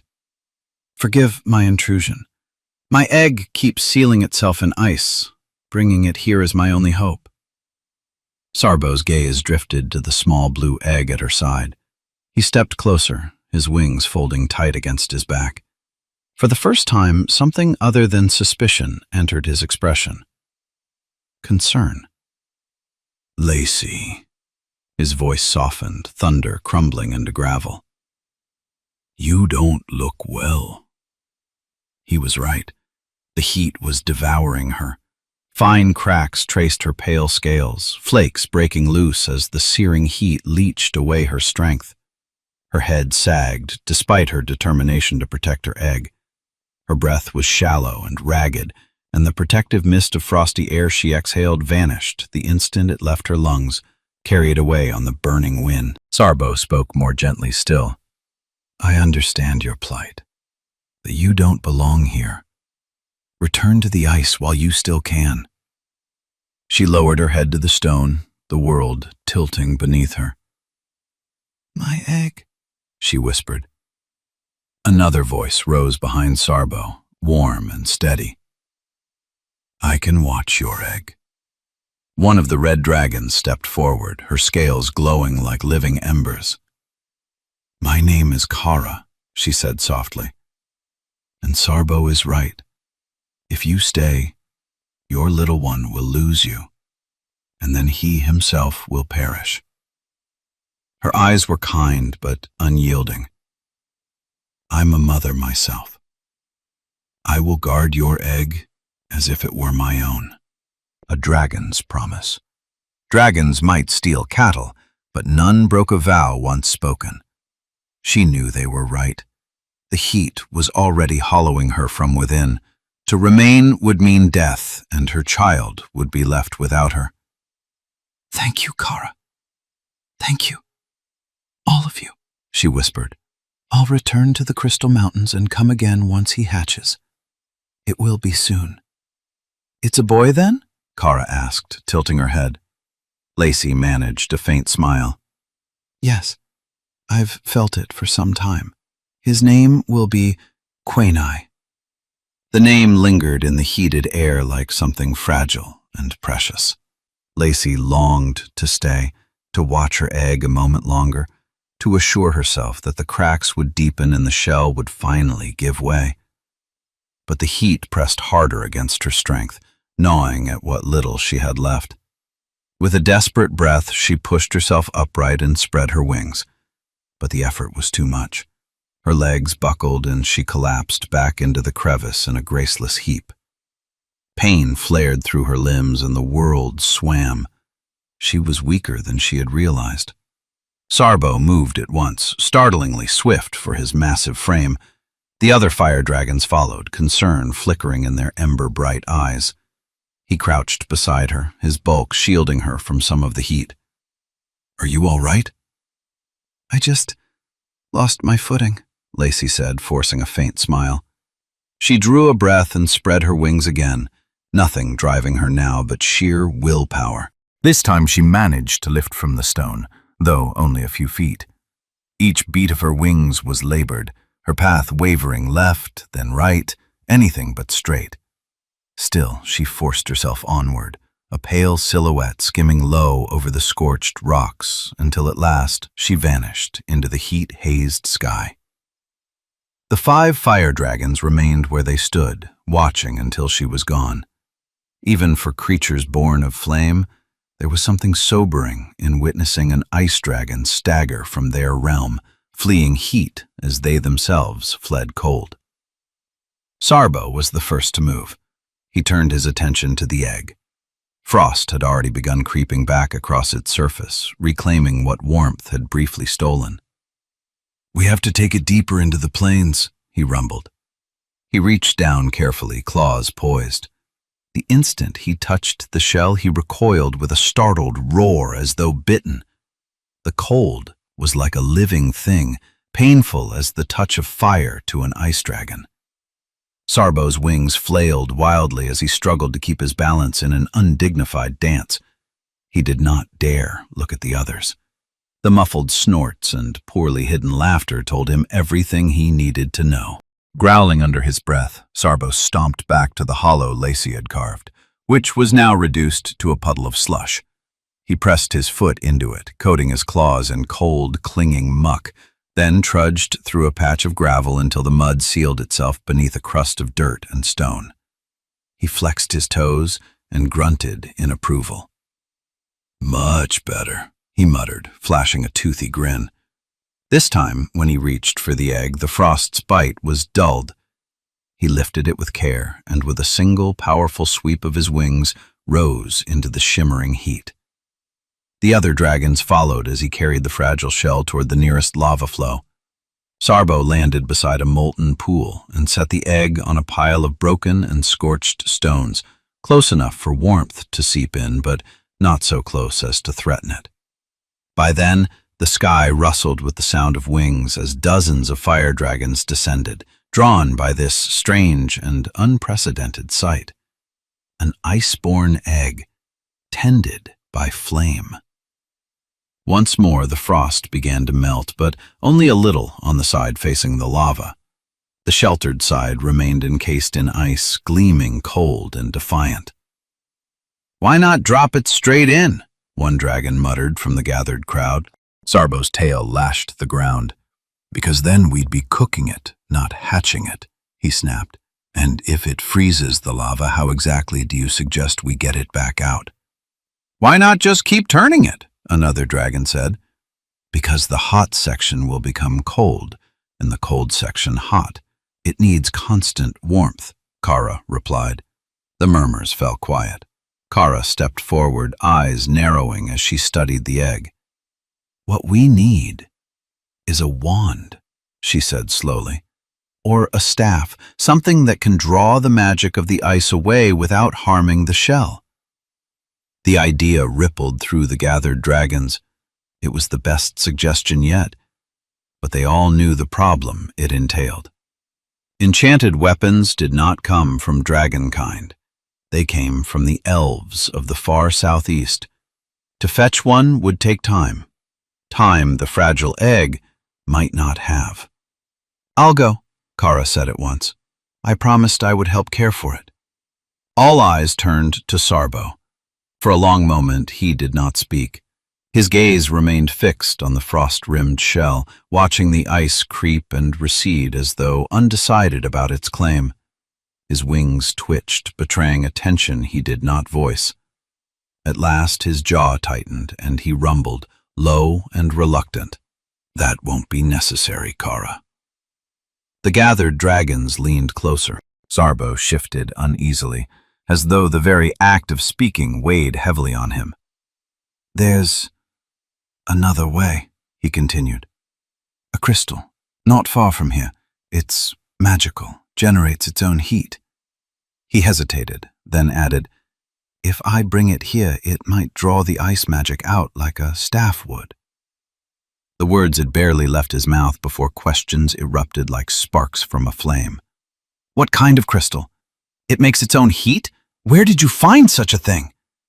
Sarbo flinched beneath the barrage. His patience snapped. "It's a secret!" he roared, his voice booming off the cliffs and silencing the others. "I don't have time to explain. I'll be back soon." His wings snapped open with a sharp crack. The rising heat caught beneath them, and before anyone could speak again, he was climbing hard toward the north, a streak of scarlet vanishing into the ashen sky. Finding the place was easy. He knew it all too well. Nothing grew there. The earth itself was scorched, a bare oval of blackened soil surrounded by otherwise healthy grass. Heat bled steadily from the ground, unmistakable even after all these years. Sarbo landed and dug, his claws tearing through the crust of soil and stone until they struck something solid and warm. There it was. He uncovered the jagged shard and wrapped his talons around it, feeling its familiar heat pulse against his scales. It was still as hot as he remembered it. The memory of how he had found it flickered through his mind, a tale that was best left untold. Even now, he could not decide which part had been worse, the danger of the misadventure or the humiliation that had followed. Either way, silence had always seemed the wiser course. He took to the air once more with the crystal clutched in his claws. When Sarbo returned, the questions came again. He ignored them all. His jaw set, he went straight to work. He scraped together a low mound of stones beside the egg, building a crude support. Placing the crystal directly atop the shell was unthinkable. The weight alone would shatter it. Instead, he lowered the jagged end of the shard, bristling with sharp facets, into the lava itself. Slowly, carefully, he angled the smoother tip until it was barely touching the icy shell, taking a current of heat across its entire surface. "Let's hope this works," he muttered. The others leaned in, necks craning, breath held. As the warm orange crystal met the icy blue egg, the shell began to shudder. A deep vibration rolled through the stone beneath the dragon's claws, followed by a low, resonant hum that seemed to echo inside their chests, felt as much as heard. Sarbo stiffened. For a moment he imagined fire bursting skyward, the egg exploding outward, the plains answering his gamble with ruin. Every instinct screamed for him to leap back. He did not. It had been his idea. If it failed, the responsibility would be his to bear. Slowly, impossibly, the tip of the crystal began to change. The orange glow dulled, then drained away entirely, replaced by a creeping pale blue. Frost spread along its surface like ink dropped into clear water, blooming outward in delicate, branching veins. Tiny bolts of energy danced from facet to facet, snapping softly until the entire shard gleamed the same glacial hue as the egg. A breath later, the blue reached the submerged end of the crystal, and the lava reacted at once. What had been a churning pool of molten red began to harden, its surface hissing and cracking as the ice magic raced outward. More than half the pool was soon frozen solid, locked beneath a glossy shell of blackened stone. Steam erupted in furious bursts as fire and frost collided, the air filling with sharp pops and snapping fissures. The crystal shrieked in protest. Blue arcs lashed outward, spitting sparks in every direction like maddened fireflies. The dragons ducked and flinched, wings snapping open instinctively as energy snapped past their horns and across their scales. Then, amid the chaos, the miracle happened. The frost on the egg began to melt. Droplets slid down its surface, hissing softly as they touched warm stone, revealing the glossy blue shell beneath, smooth, luminous, and alive. "Hey, that was my favorite lava pool," one dragon grumbled, glaring at the frozen expanse. Sarbo barely heard him. Relief flooded through the great fire dragon, so sudden that it left him lightheaded. Against every reasonable expectation, his gamble had worked. Then the egg trembled.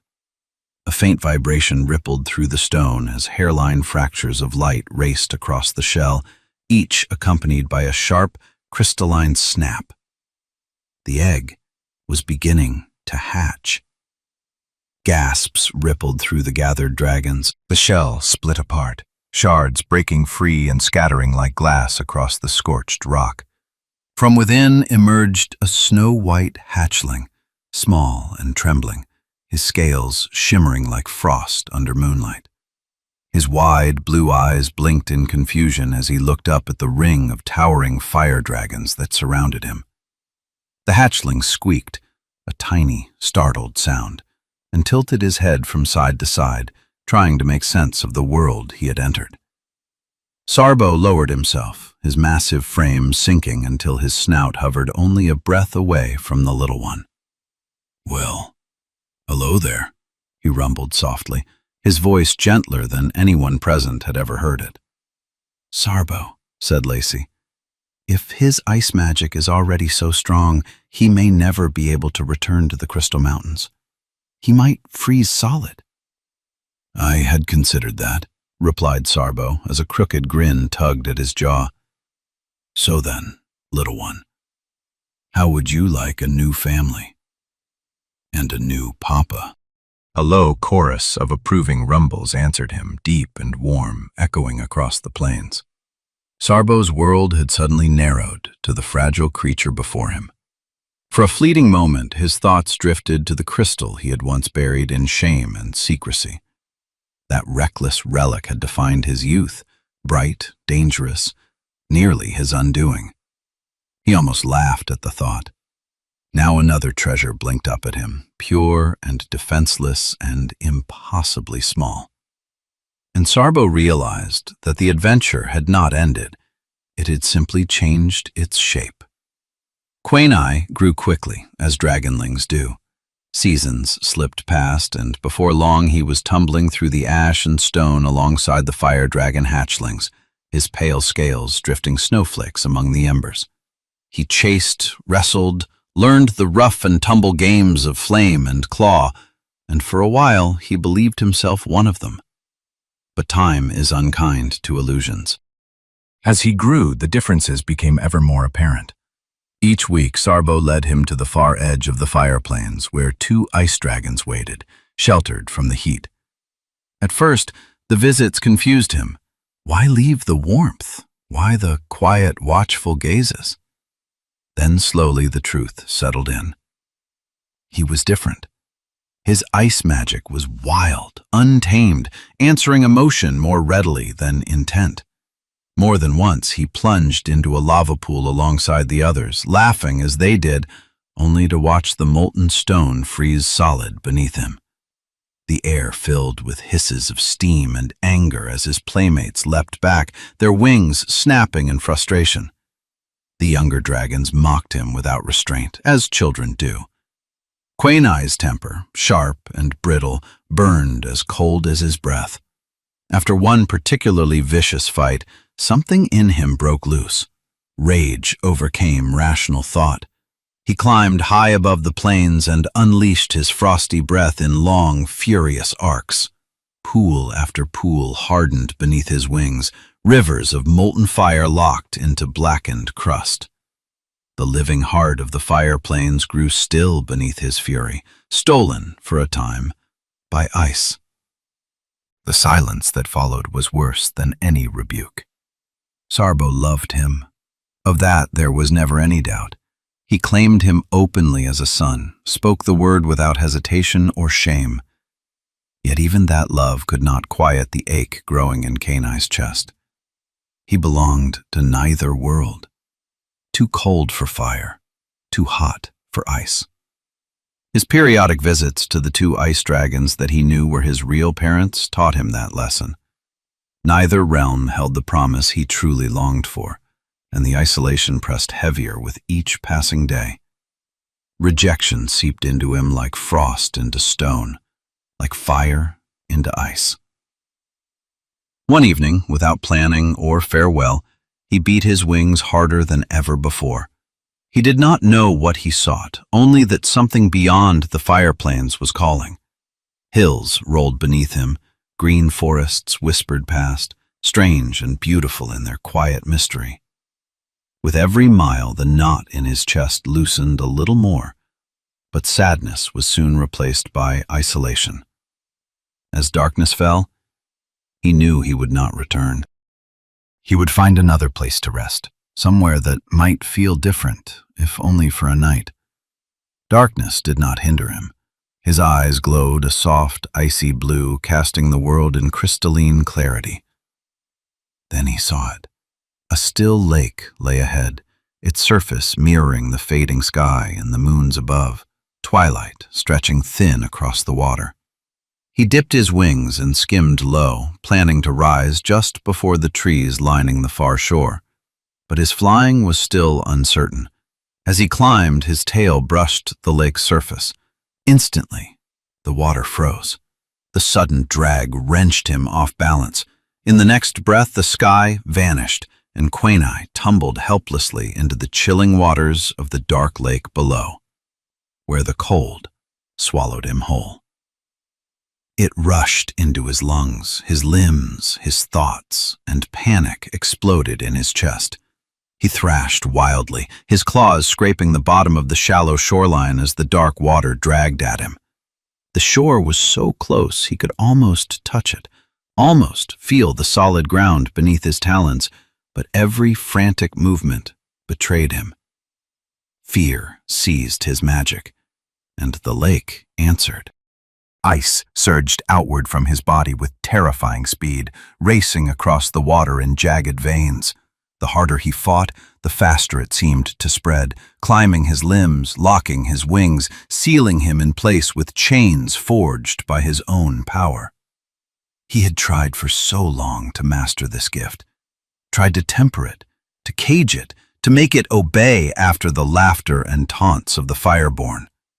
Control had always hovered just beyond his grasp, and now, when he needed it most, it abandoned him completely. His struggles weakened. Ice pressed against his chest until each breath became a painful effort. The world narrowed, dimming at the edges, sound dissolving into a distant hush. Darkness crept closer, patient and inevitable.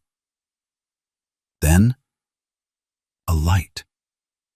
At first, it was nothing more than a trembling pinprick on the shore, swaying gently as if unsure of itself.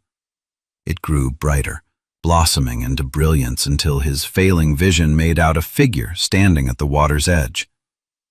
A young elf girl. She stood alone beneath the stars, her eyes wide with wonder as they fixed upon him. Kenai clung to the sight as the darkness pressed in, as if her presence alone was anchoring him to the world. He watched as she knelt and placed a glowing orb into the sand. Light spilled outward, chasing shadows from the shore. Then she lifted her hands and began to sing. The sound drifted across the frozen lake, soft and unfamiliar, threaded with an emotion he could not name. Her song was neither loud nor commanding, but it carried a fragile strength that cut through the icebound silence. Warmth reached him. Not the searing heat of flame, but something deeper and gentler. It seeped through the frost that encased him, melting his fear and despair, loosening the tight knot of panic clenched around his heart. For the first time since the water closed over him, there was hope. And Quaini stopped fighting. And in that stillness, he held fast to her song. Chapter 7. Nia learned quickly that distance mattered. The farther she traveled from her point of origin, the less stable she became. Memory fragmented, focus degraded.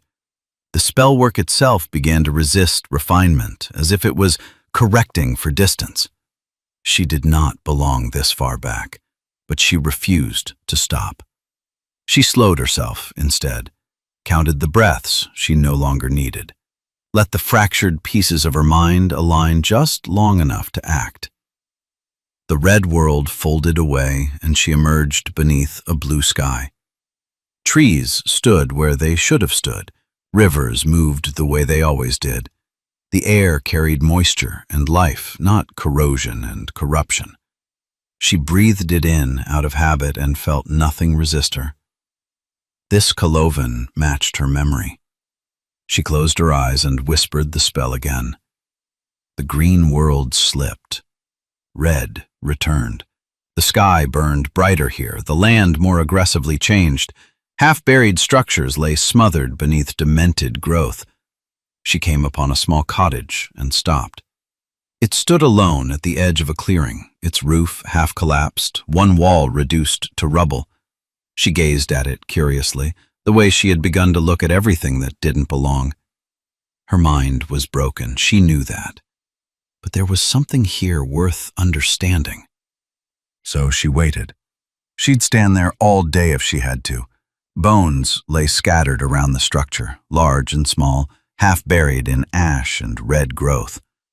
They were not the six-limbed beings she had encountered before. These were different, older. They were wrong for this world. This place had not always been red.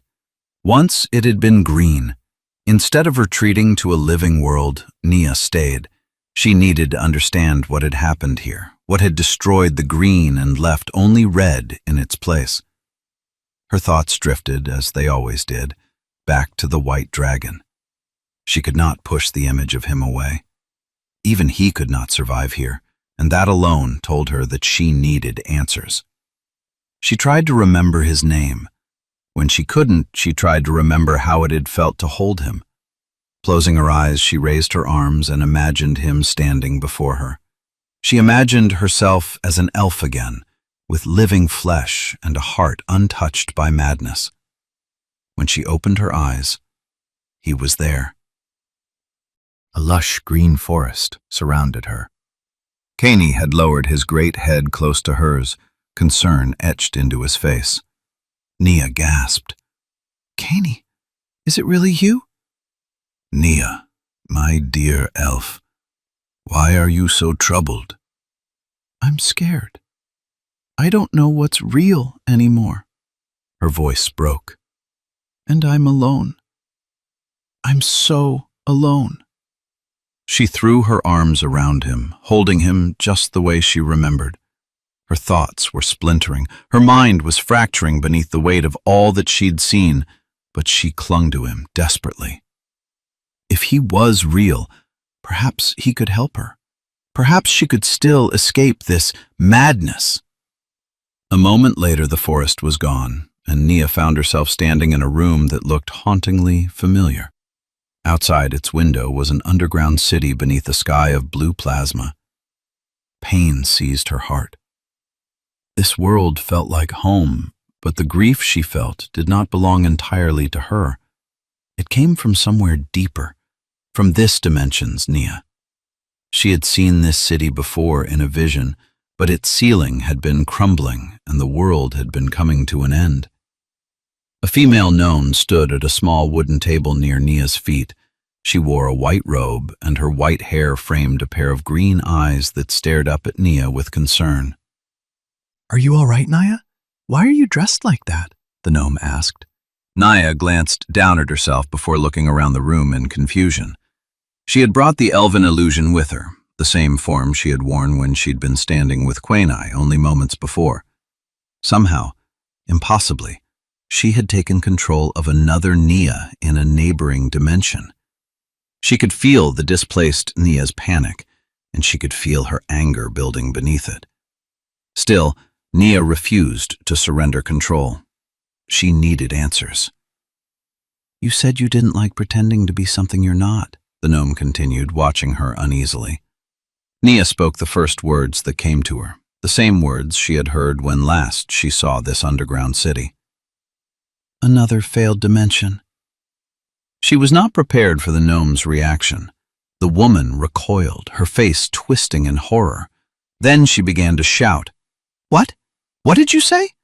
Nia, what have you done? This is our home. I won't let it end this way." The strain inside Nia intensified. The consciousness she had displaced was no longer just frightened, it was furious. But Nia forced herself toward the window. She stared out at the city, determined to remember this same view as she had seen it before, the buildings breaking apart, the roof of the huge underground chamber collapsing upon them.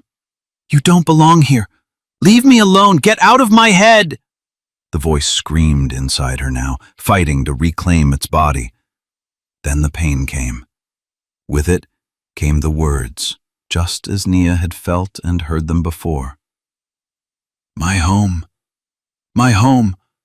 They finally found us. Another failed dimension. I can't take this anymore." And then it ended. The underground city vanished.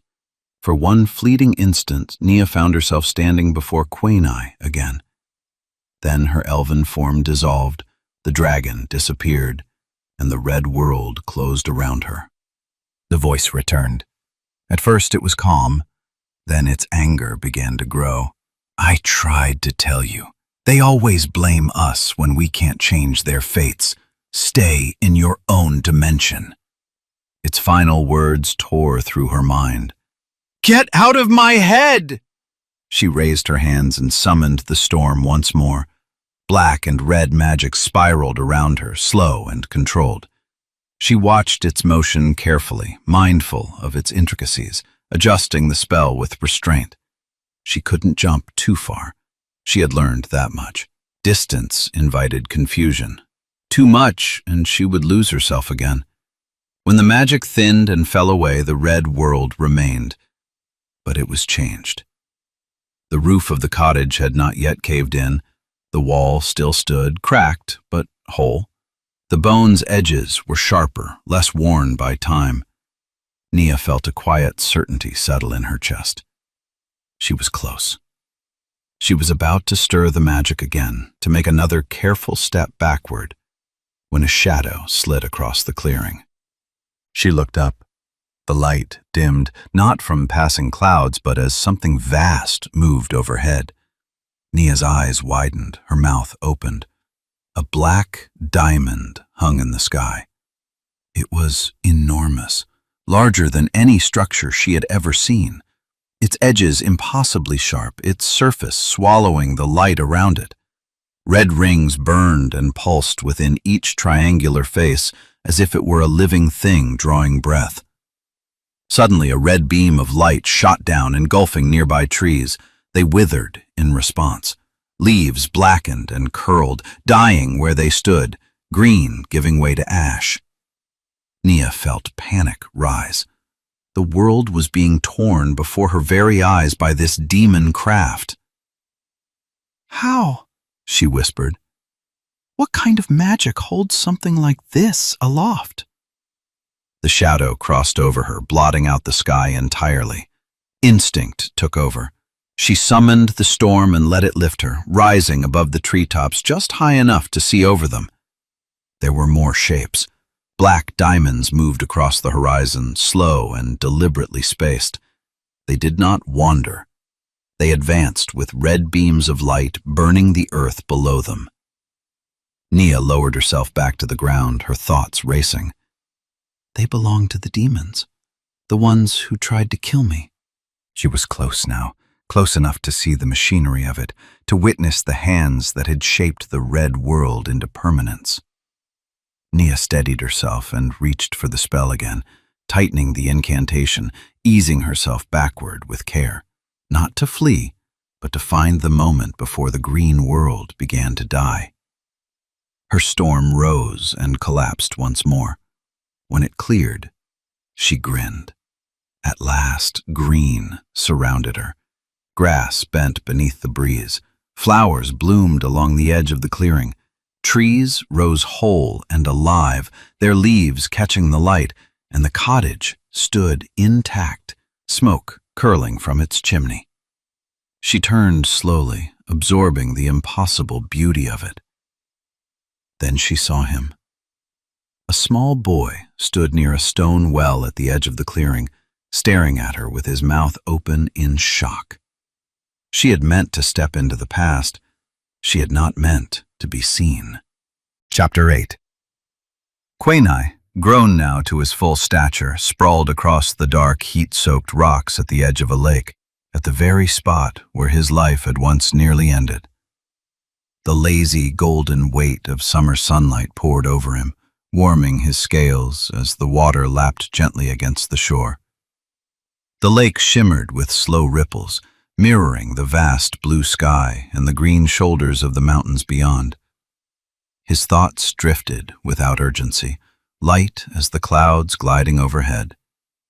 He imagined himself alone, but the forest rarely allowed such simplicity.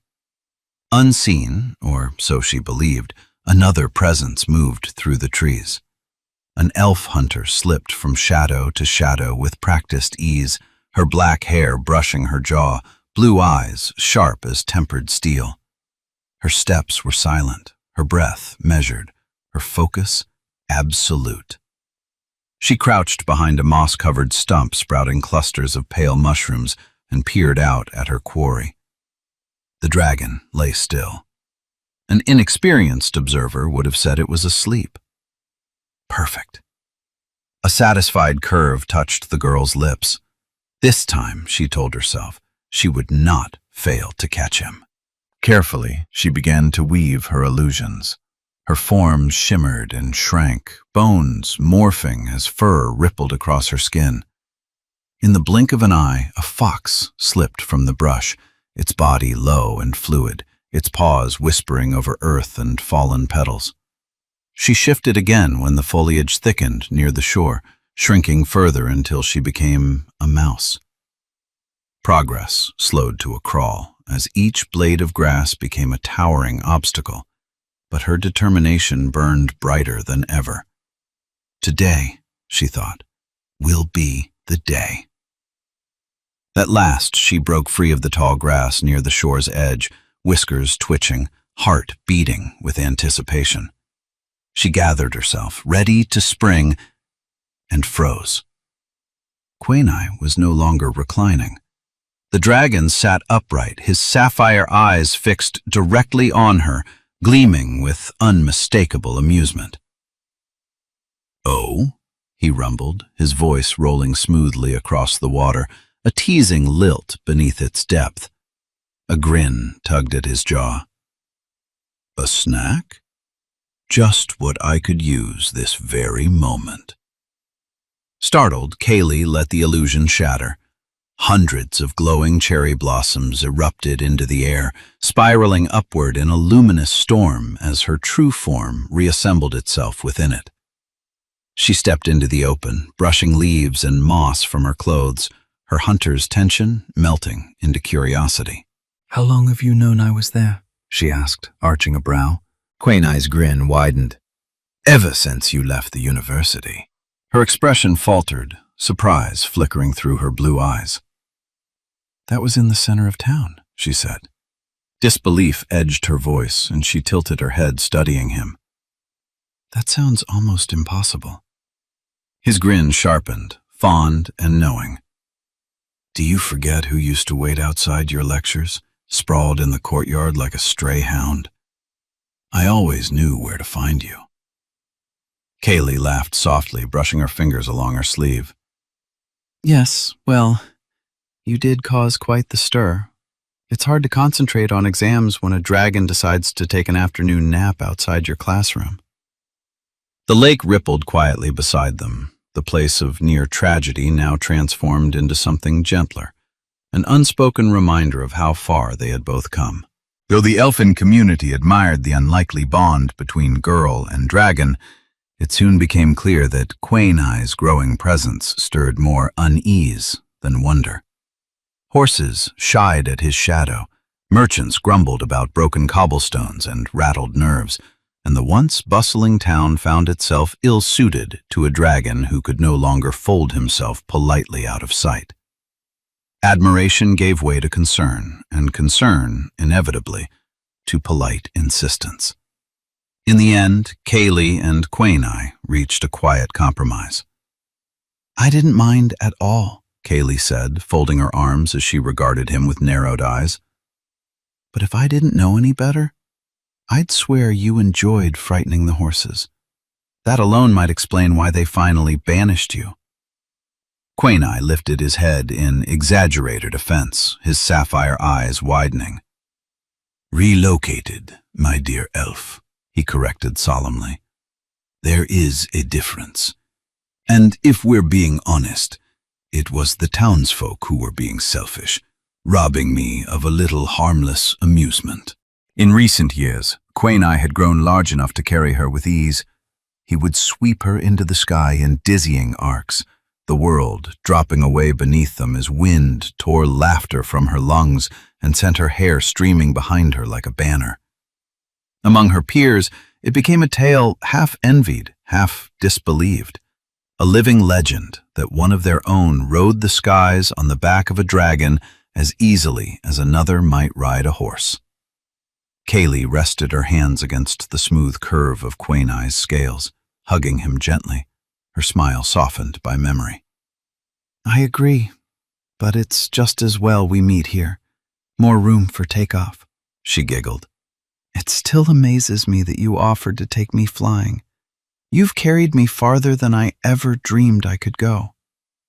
Quain-Eye's eyes gleamed with quiet warmth. "It was the promise I made to you," he said simply, "that I would watch over you and your family. A dragon's promise is never broken." Kaylee laughed and shook her head. "I thought you were just a hatchling grasping for grand words. I didn't realize you meant them." "I meant every syllable," Quain-Eye replied, his voice gentle. "And I always will." With a satisfied rumble, he rolled onto his back, stretching his massive claws toward the open sky. Kaylee eyed him with mock disapproval, as if he were a dog playing, but a playful smile tugged at her lips. "Look at you," she said. "Lazy dragon. And that belly. Have you been eating Farmer Morgan's cows again?" Quain-Eye lifted his head just enough to meet her gaze, injured dignity etched across his features. "You wound me with your words, my dear elf," he declared. "I'll have you know I only indulge in domesticated livestock during the winter months, and then only when I have to." The twitch at the corner of his jaw betrayed him. "Of course you do," Kaylee replied, knowing better. Her gaze drifted then, catching on something half buried in the sand near his side. A long, oddly shaped blue crystal lay there, its strange gleam catching the sunlight in sharp flashes. Curiosity tugged at her. She stepped closer. "What's that?" Quain-Eye followed her movement, and when he spoke again, nostalgia softened his voice. "I suppose you could call it my birthstone," he said with a quiet rumble. "But really, it's just a fire crystal." He let the words hang there, the shard resting beside him, a fragment of his past, lying in plain sight. Kaylee's curiosity sharpened as she studied the crystal's peculiar form.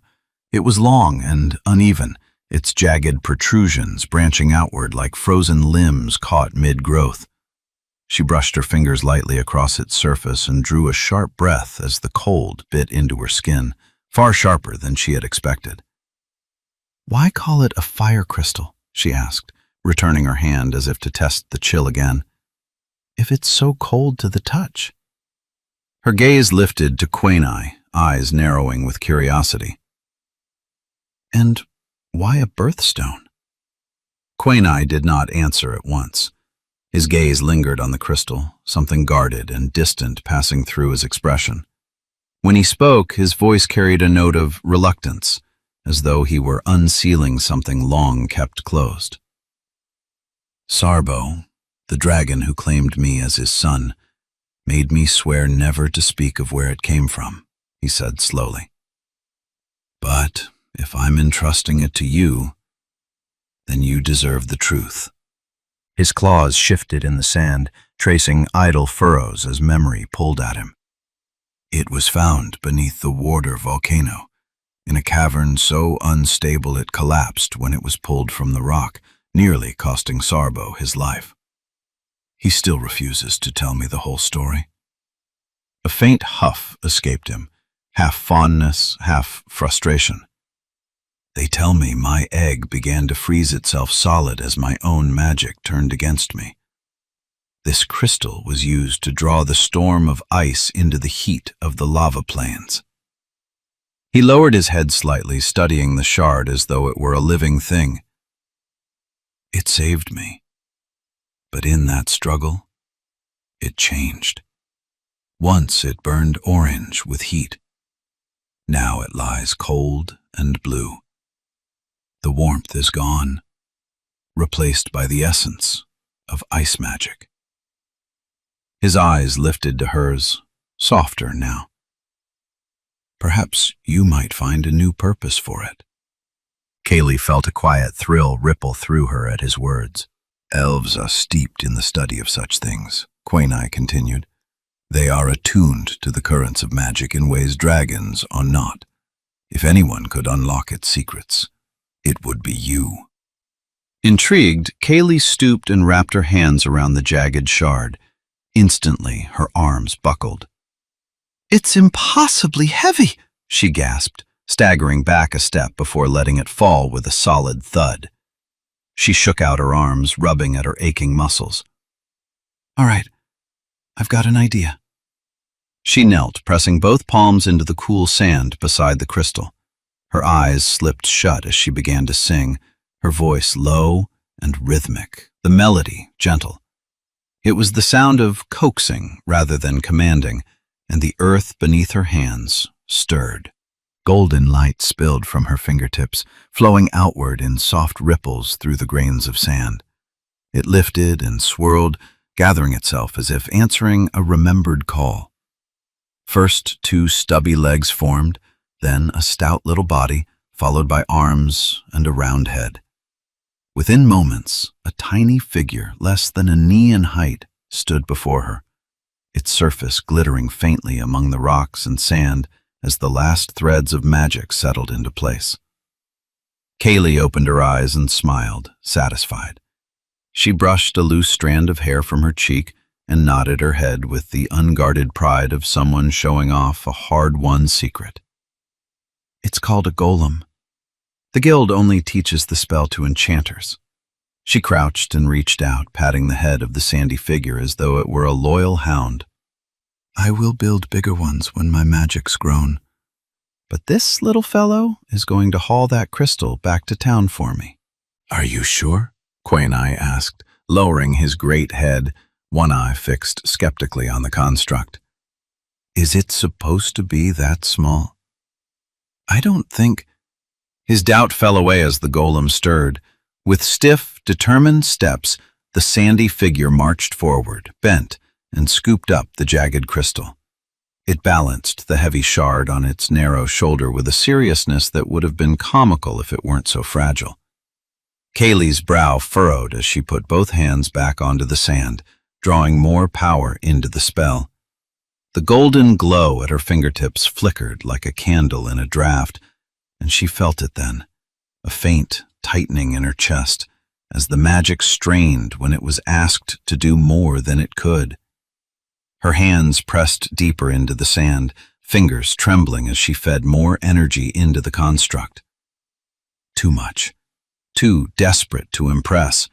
She lacked the wisdom to let something go, and instead forced it to fit together, refusing to let the spell fail out of sheer stubbornness, knowing full well she was only postponing fate.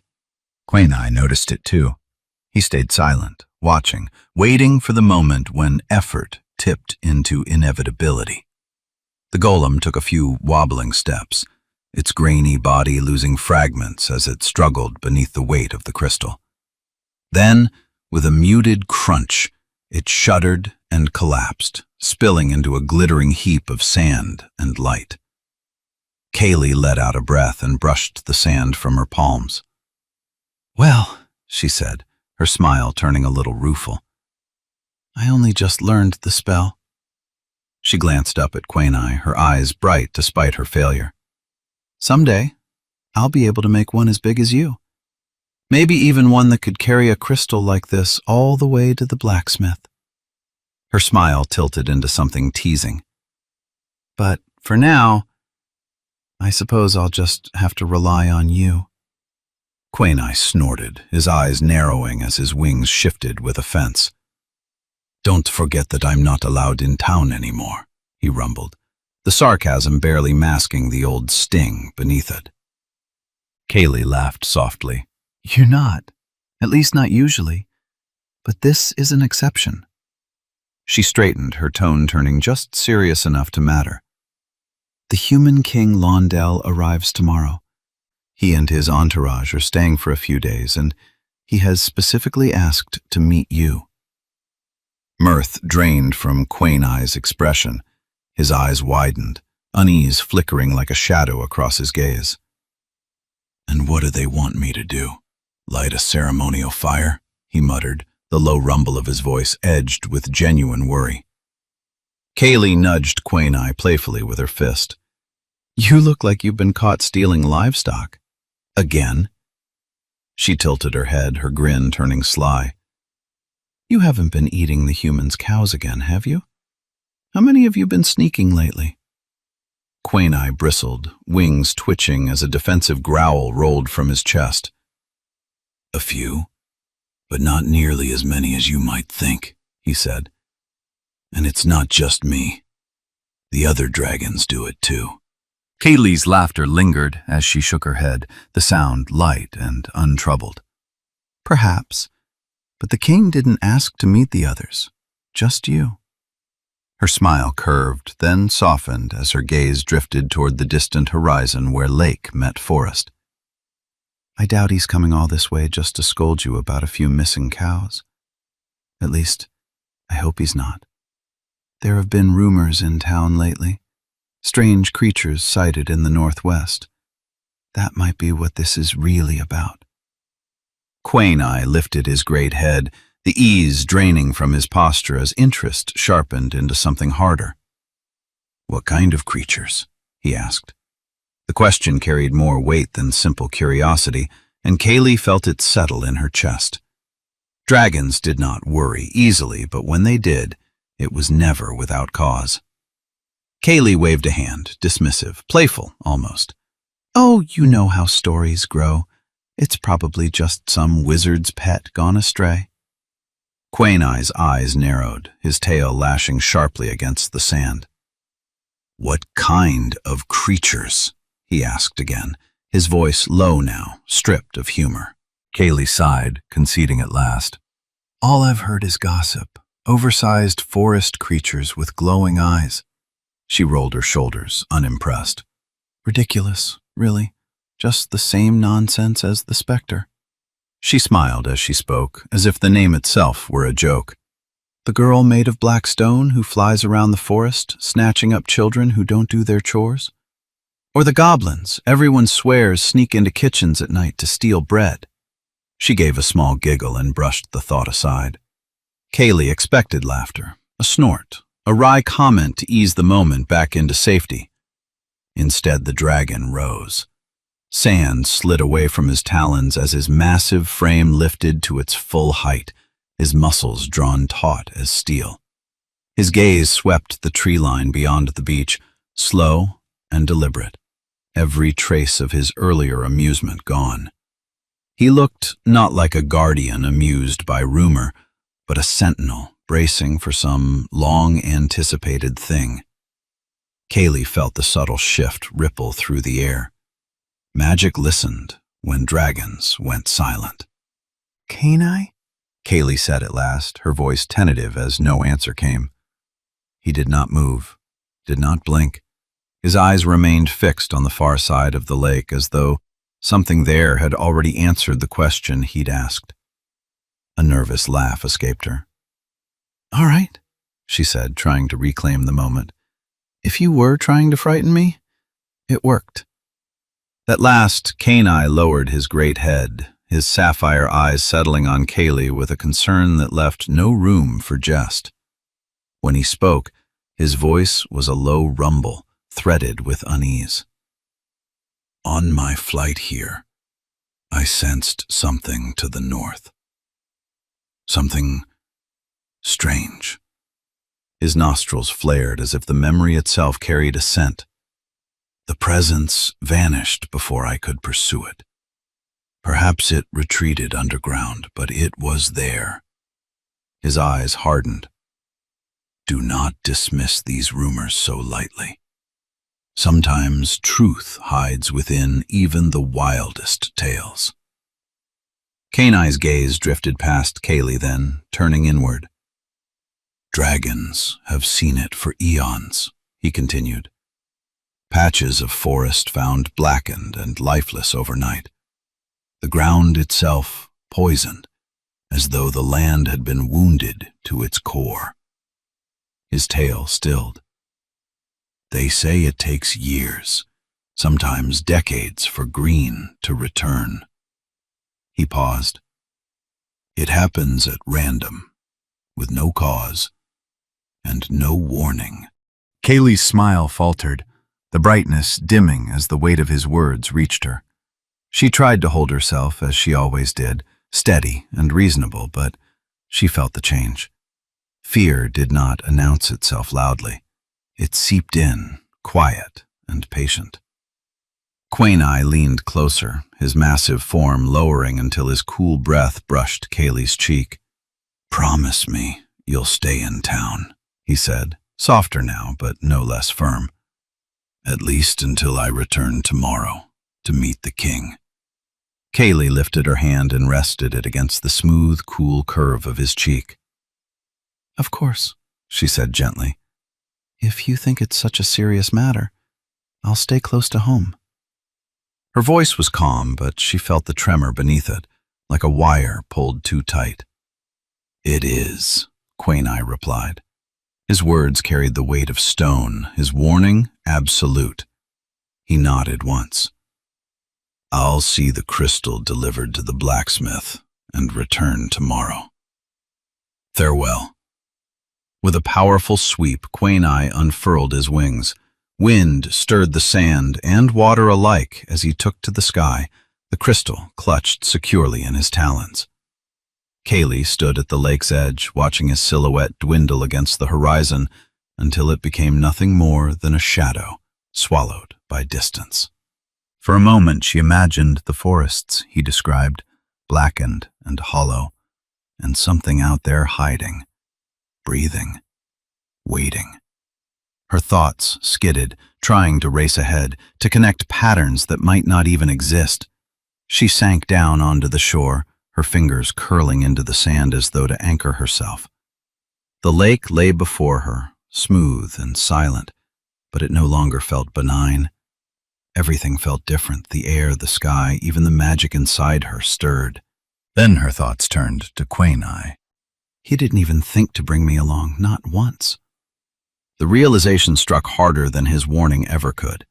Anger flared in Kaylee's chest, sharp and sudden, but it did not settle on the dragon's broad back. It turned inward instead, until it burned behind her ribs. Why would he? What use would she be in a fight? She could turn herself into a small and harmless animal and make a toy golem that collapsed into sand the moment it was asked to do something useful. She knew the answer. She had always known. She was a burden, not an asset.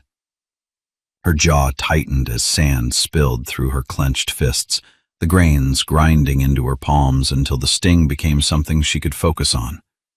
Pain was honest. Pain did not lie to her. She closed her eyes. Magic unfurled in chaotic layers within her mind. Every spell she had ever learned rose at once, crowding her thoughts, their patterns overlapping and fracturing. Symbols blurred into songs, incantations twisted apart, then reassembled themselves in unfamiliar shapes. Her thoughts raced, skidding along half-remembered teachings and forbidden intuitions, hunting for something buried beneath the repetition. Something stronger, something useful. There has to be more, she thought with determination.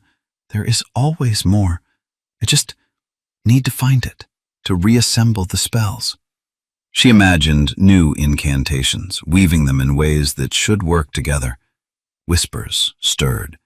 Not mocking, not comforting, just curious, as new ideas waited to be experimented upon. She stood, her shoulders squared, the slump of doubt shaken loose as if it had never belonged to her in the first place. Words spilled from her lips in a hushed rush, spells layered one on top of the other without pause.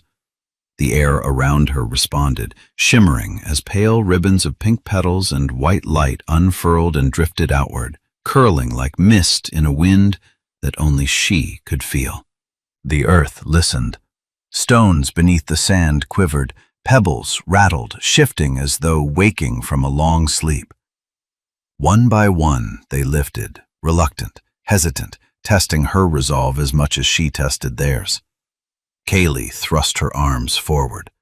The stones crawled toward the water, slow and stubborn, their grudging movement mocking her effort. Heat flashed through her veins, fury snapping tight as they finally toppled into the water with a few feeble splashes. "Well, that was pathetic," she scolded herself. Then she tried again. "I said move!" Her voice cracked like a lash across the shore as magic surged in response, wild and bright. Sparks burst from her fingertips as she tore into the spell as she cast it, reshaping it by instinct alone. New enchantments braided themselves into the existing weave, reckless and brilliant. Light whirled faster, dazzling coils wrapping her arms, her hands, her very breath. And this time, the earth obeyed. With a sudden roar, the stones tore free, streaking across the sand in a single, violent wave. They struck the lake, skipping, splashing, vanishing beneath the surface with echoing cracks that rippled across the water. Silence followed. Success. But for what purpose and at what cost? She had thrown a few stones into the lake. Nothing had changed, and she was exhausted. Couldn't a simpler and more considered incantation have been created to do a more useful thing with much less effort?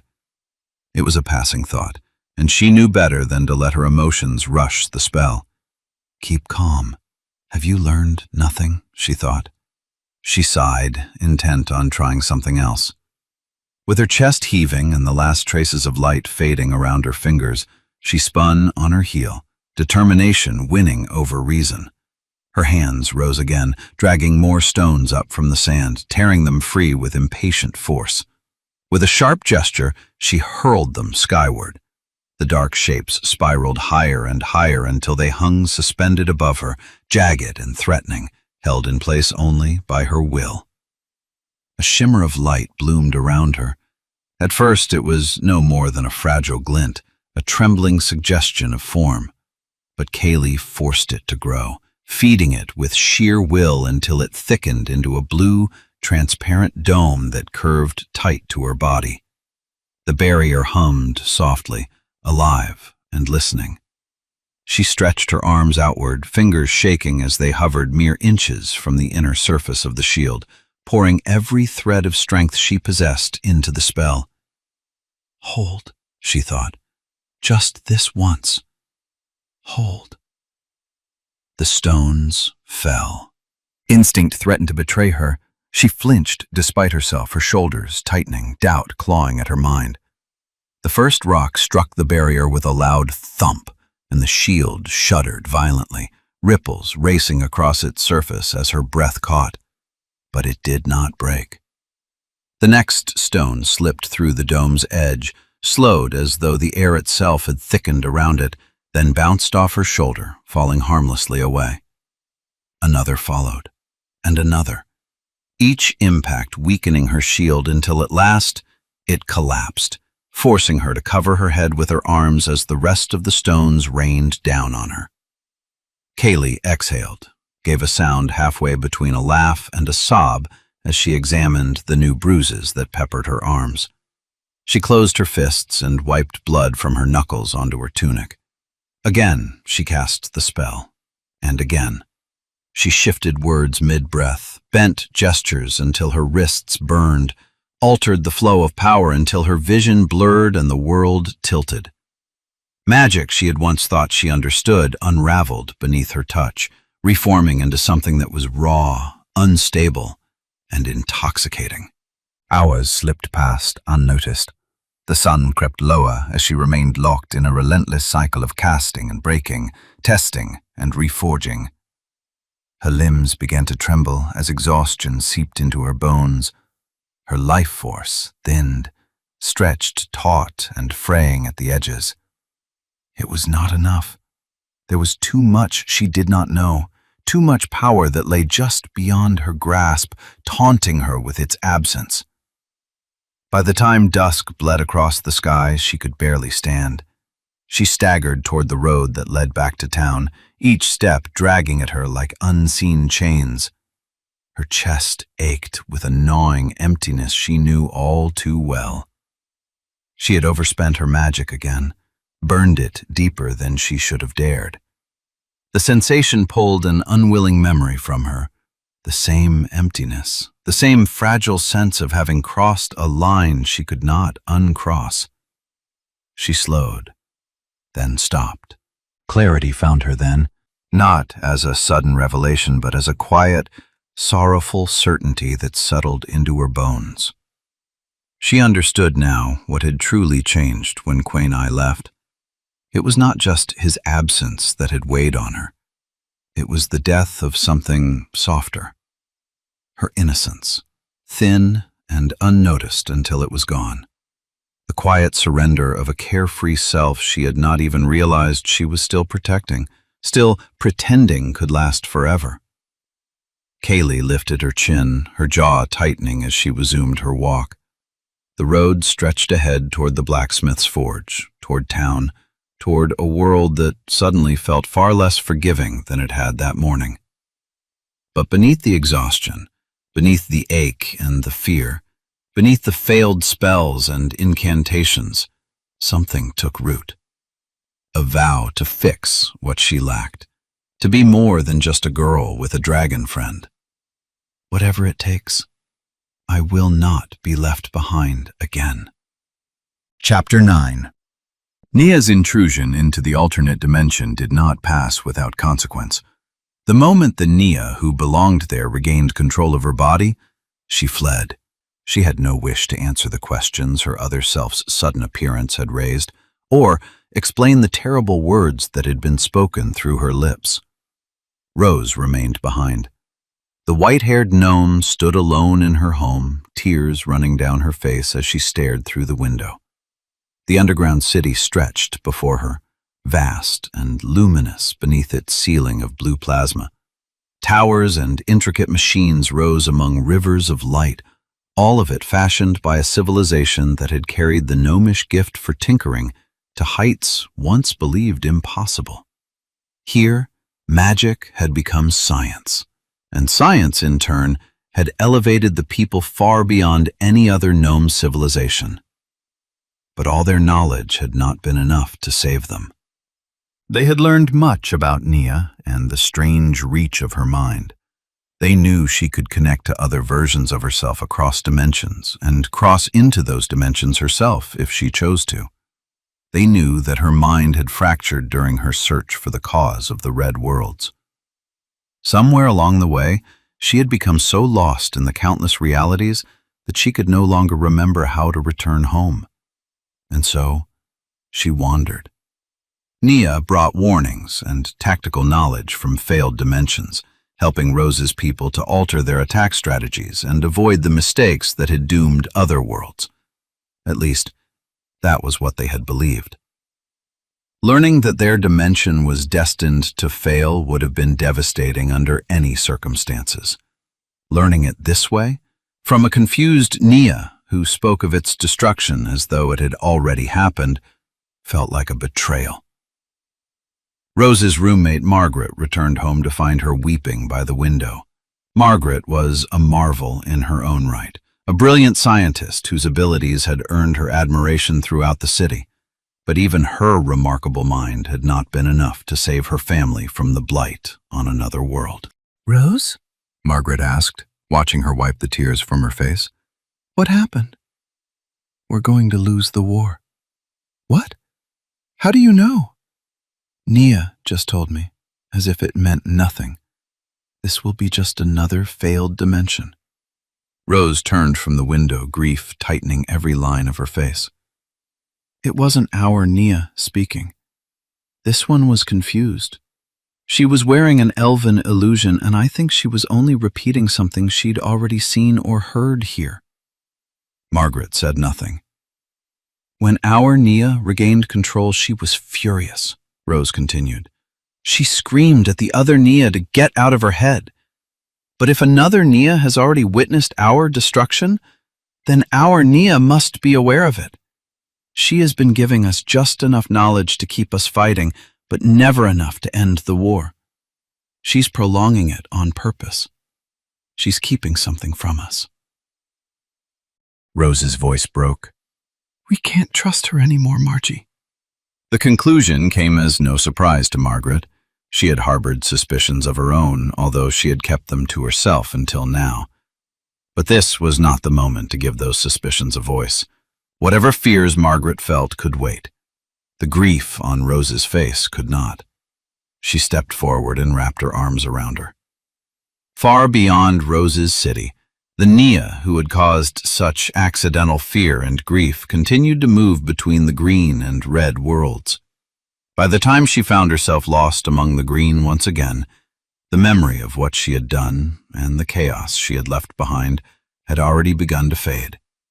It became just one more fragment among many, another memory of an event she could no longer be certain had ever happened. She slept beneath the trees and dreamed.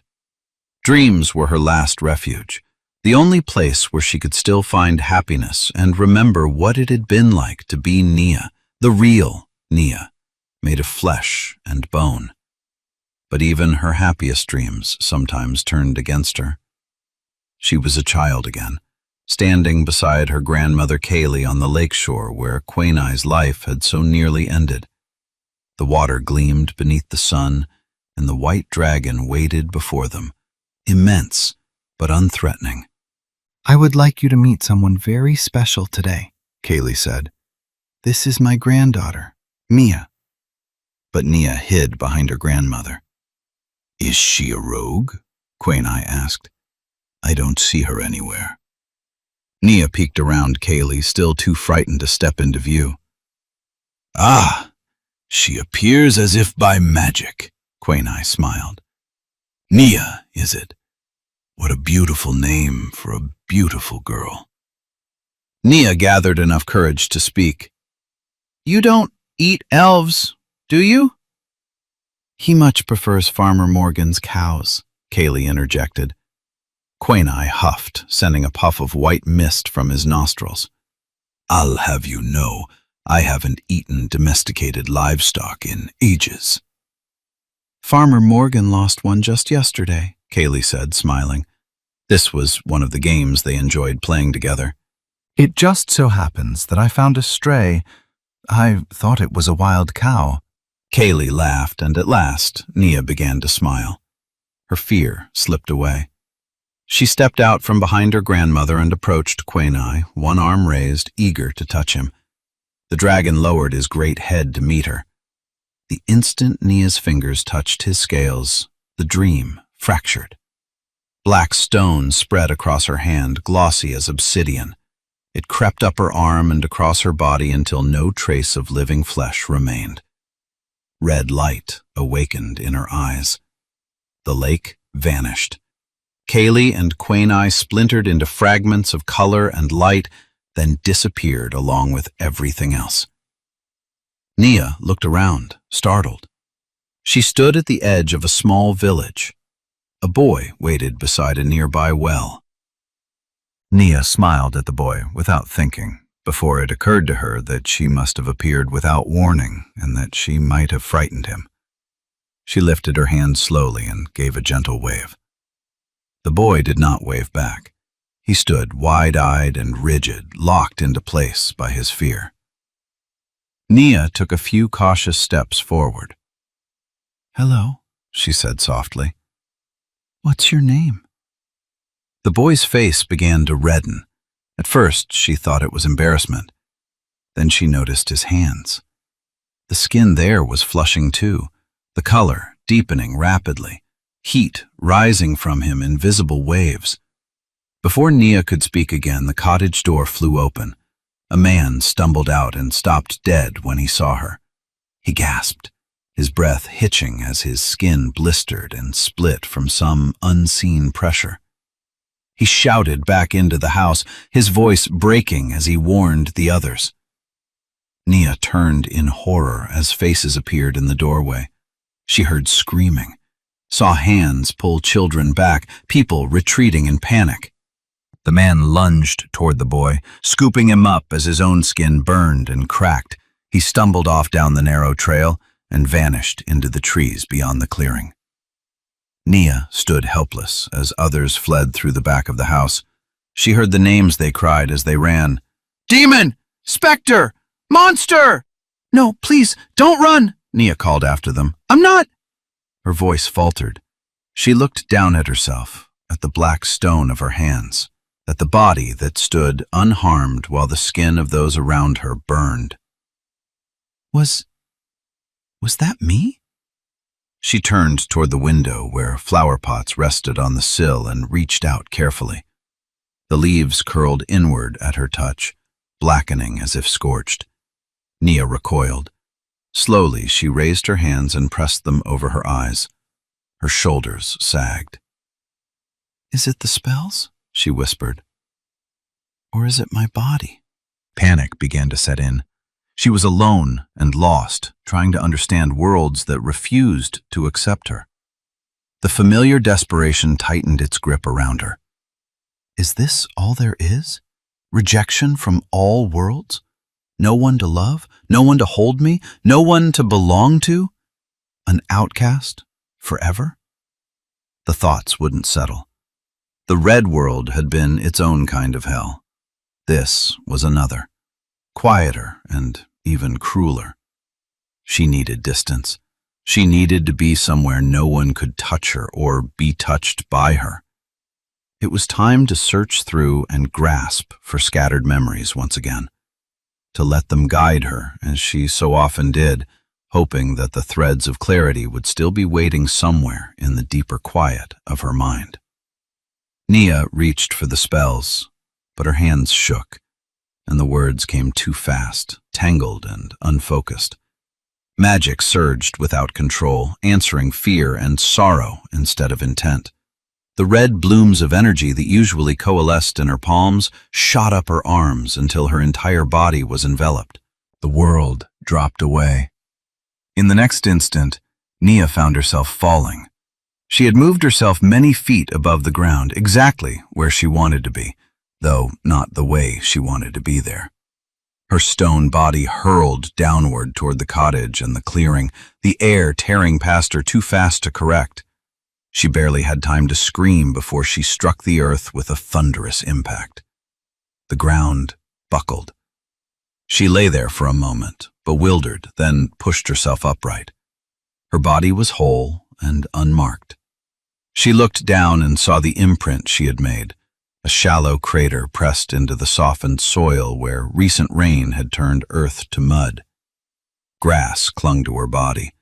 She brushed it away, smearing dark streaks across her stone skin. The panic drained out of her, replaced by anger. Why did the spells fail me? She turned, scanning the clearing, half expecting the people from the cottage to have returned. They hadn't. The place was empty and silent, as if they had never been there at all. Nia forced herself to be calm. Think. She replayed the moment in her mind, the surge of magic, the way it had answered her desperation instead of her true intent. The realization came slowly, then all at once. She hadn't lost control. She had crossed wires. The spell that was meant to carry her between worlds had folded into one that was meant to lift her within a static place. The destination had remained intact. The method had changed. She had asked to go away. The magic had obliged. Nia looked up at the sky, then to her surroundings, feeling the energy around her respond as easily as breath once had. She was stone, but she was also tethered to something else, something vast, multi-dimensional, and alive. It was this energy that animated her, flowing into her spells naturally. She thought about her connection to it, how it was everywhere, linked even to the heart of the red world. She drew in a steadying breath, then cast her levitation spell, anchoring herself in place. Only then did she reach for the other incantation, carefully repairing the flawed weave. The world vanished. She reappeared high above the forest, the wind whipping past her as the levitation spell caught and held. Her arms wavered instinctively as if balance still mattered. It didn't. She laughed once, short and startled. "I did it," she whispered. She looked out across the treetops. A river glinted in the distance, twisting through the forest like a silver thread. There, she thought. Black and red smoke wove around her, hiding her body under a red glow. Suddenly, she found herself hovering above the river, cool air rising from the water below. Her surprise lingered only for a moment before it was replaced by curiosity. "There must be limits," she murmured. Closing her eyes, she pictured the cottage clearing, the crushed grass, the shallow crater she made when she fell. And the world shifted. Nia stood once more beside the impression in the earth, exactly where she had imagined herself to be. Her expression darkened. Power without boundaries was not freedom. It was just another kind of danger. But it was a danger she would gladly embrace. For the first time in what felt like ages, she had something new to master.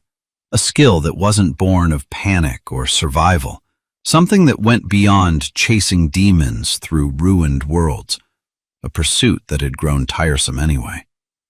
She lifted her gaze to the twin moons hanging pale against the sky, considering them. Not just yet. Chapter 10. Year Zero. In the wilds of England, a ruined castle crouched like an old beast at rest, its broken walls veiled in moss and ivy, its hollow corridors open now to the mercy of the elements. Few who walked among the ruins would guess at the secret that was buried in its depths. Fewer still would remember the king who had once ruled there, a man whose choices had carried his people across the stars to another land, a world named Cloven.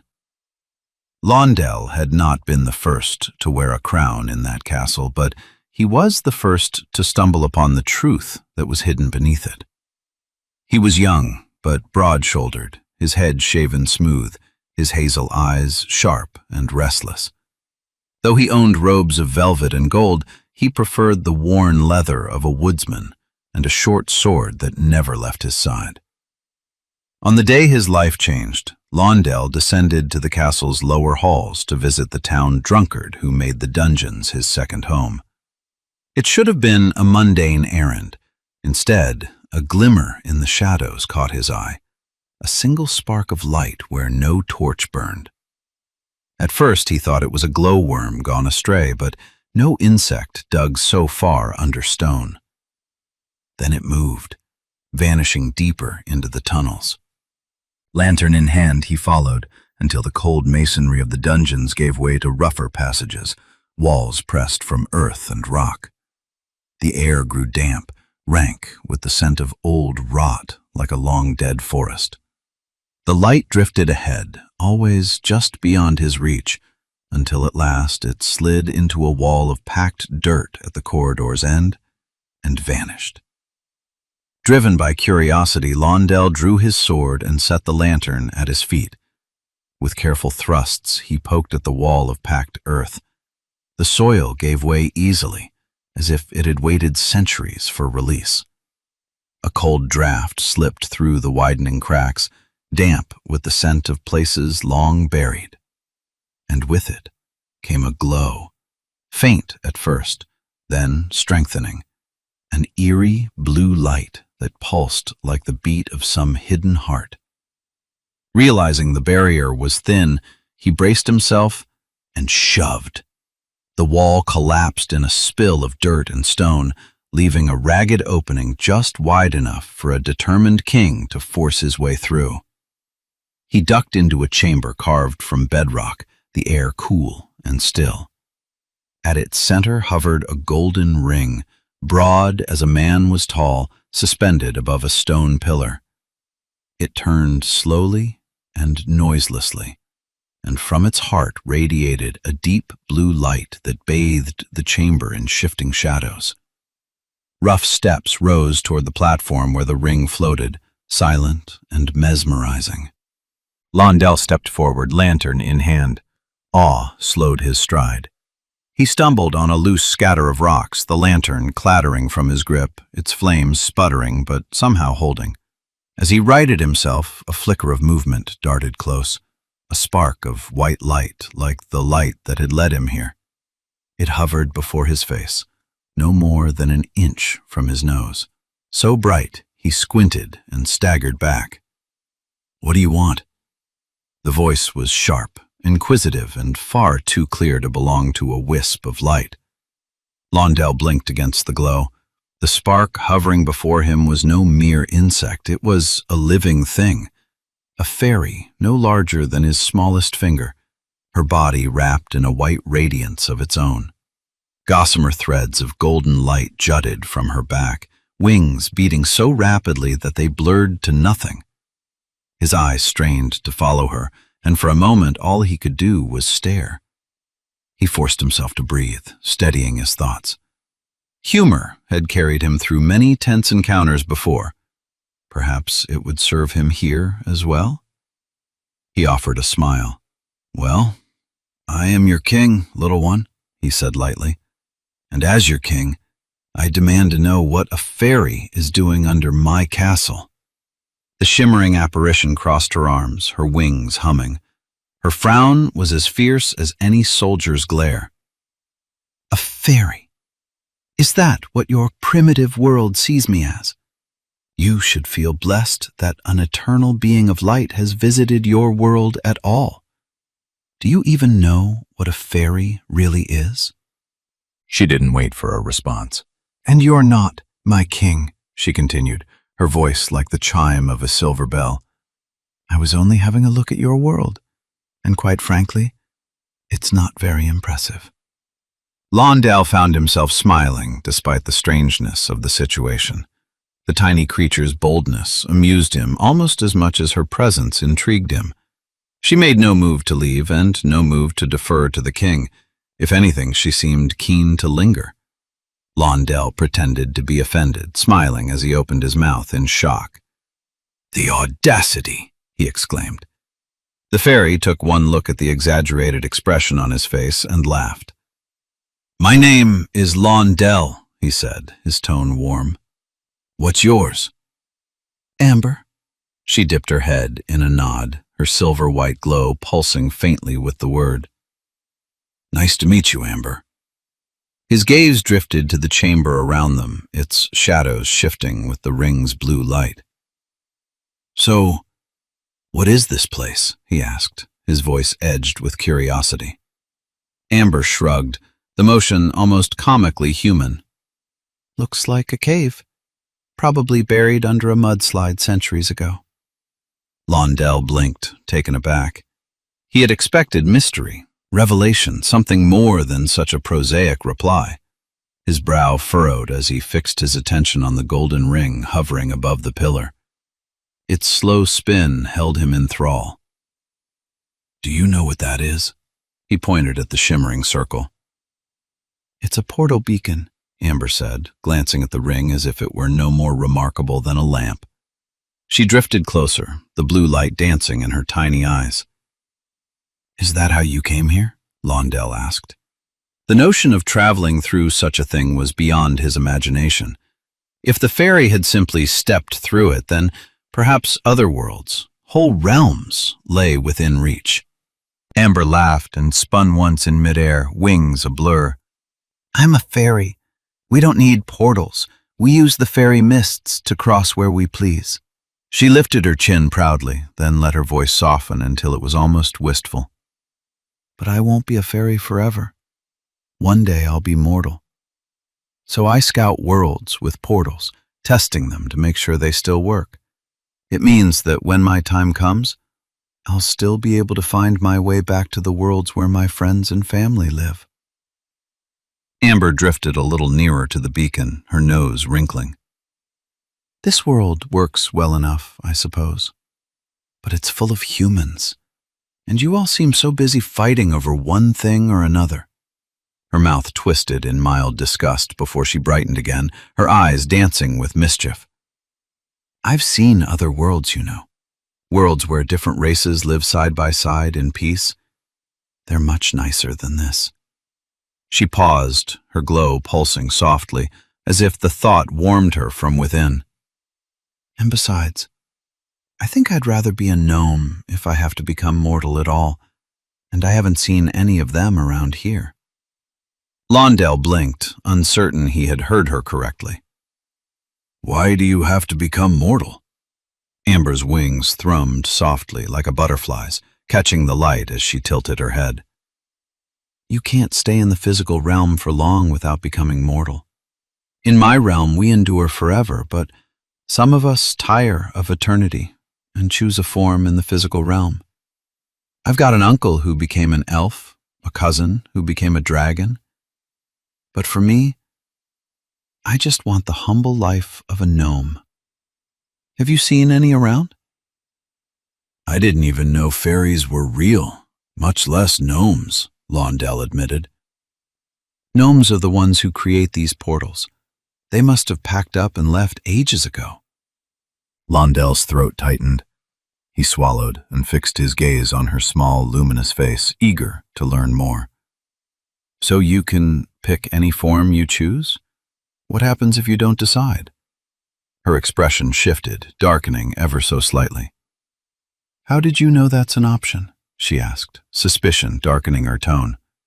He spread his hands in a helpless gesture. A guess, no more. So, if you don't make a choice, I suppose you'd become… what? A solid fairy? Amber's laugh rang bright, a chime of mirth in the shadowed air. Ah, that's what you meant. Yes, we could keep our form and become a pixie or a brownie, but who would ever want to do that? I'm talking about the fairies that cling to their magic when they cross over, desperate to hold on to it.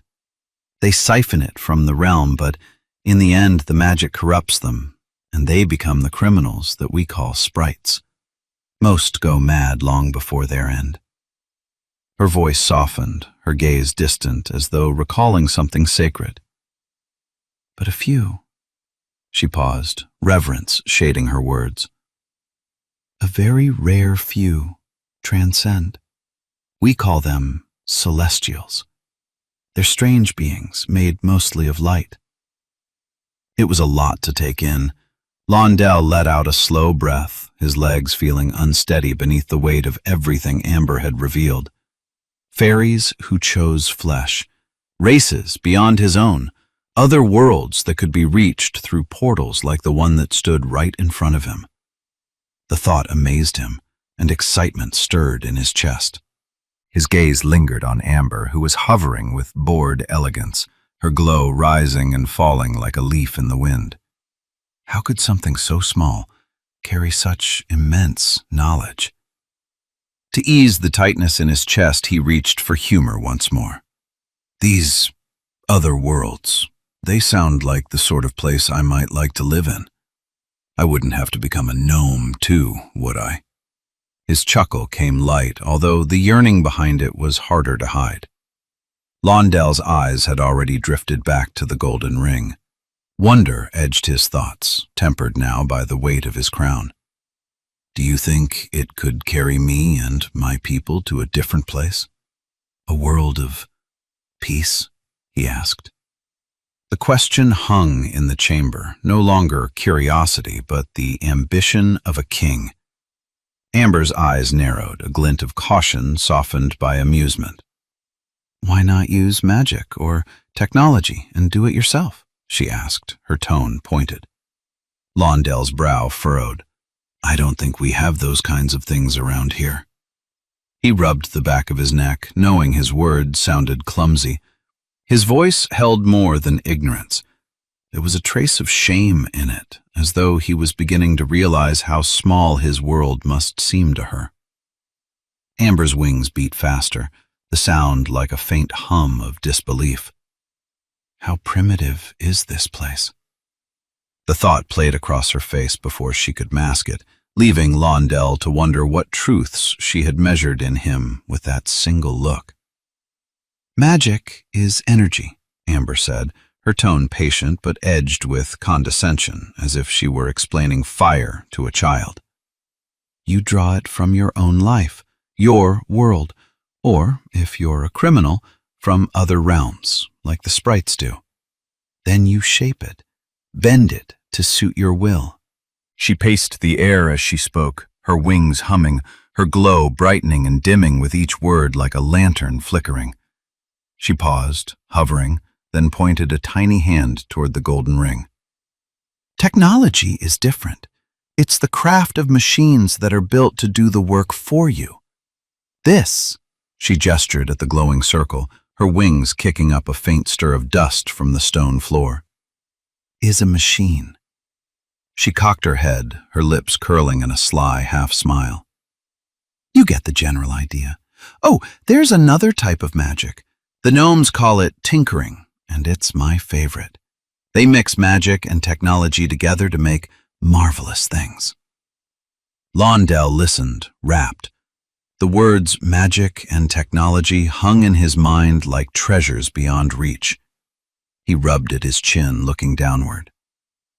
I wish we had amazing things like that, Amber. His voice was quiet, the wonder fading. The weight of it pressed in on him. He was the king of a land without miracles, ruler of a realm that had been left to struggle, while other worlds brimmed with wonders. A pang of disappointment struck deep, an ache born not only for himself, but for his people. Amber hovered in silence, watching him.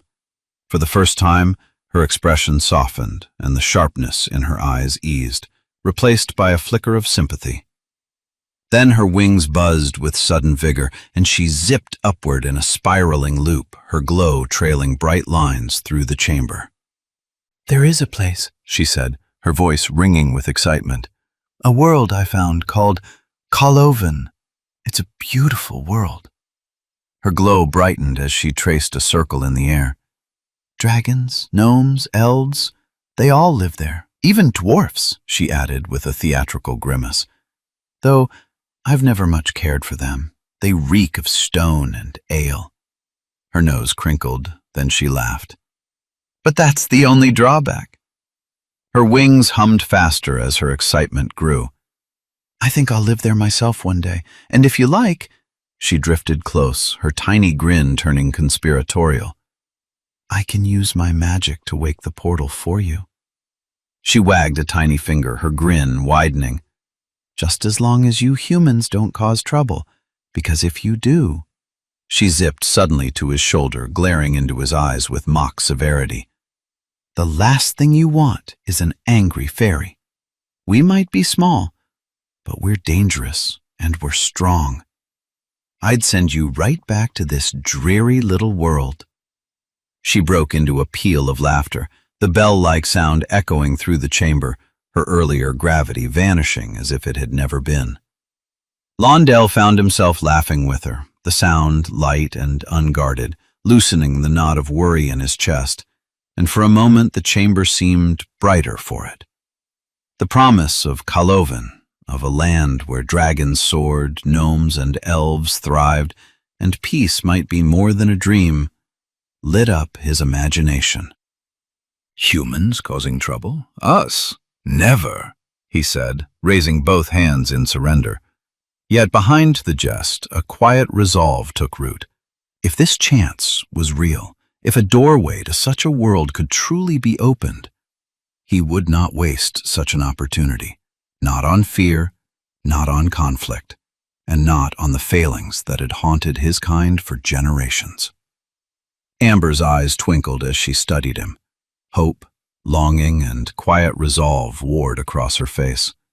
She let her mischievous mask fall. In that moment, she saw more than a man. She saw a leader who was desperate to lift his people from a cycle of strife. "All right, then," she chirped, her voice light but certain. Before Londell could answer, she zipped toward the beacon, her glow brightening as she circled the golden ring. The portal responded at once. Its core flared and shimmered, rippling with waves of light that reached out to meet her. Each pass of her wings stirred it further, as though the portal itself recognized her presence.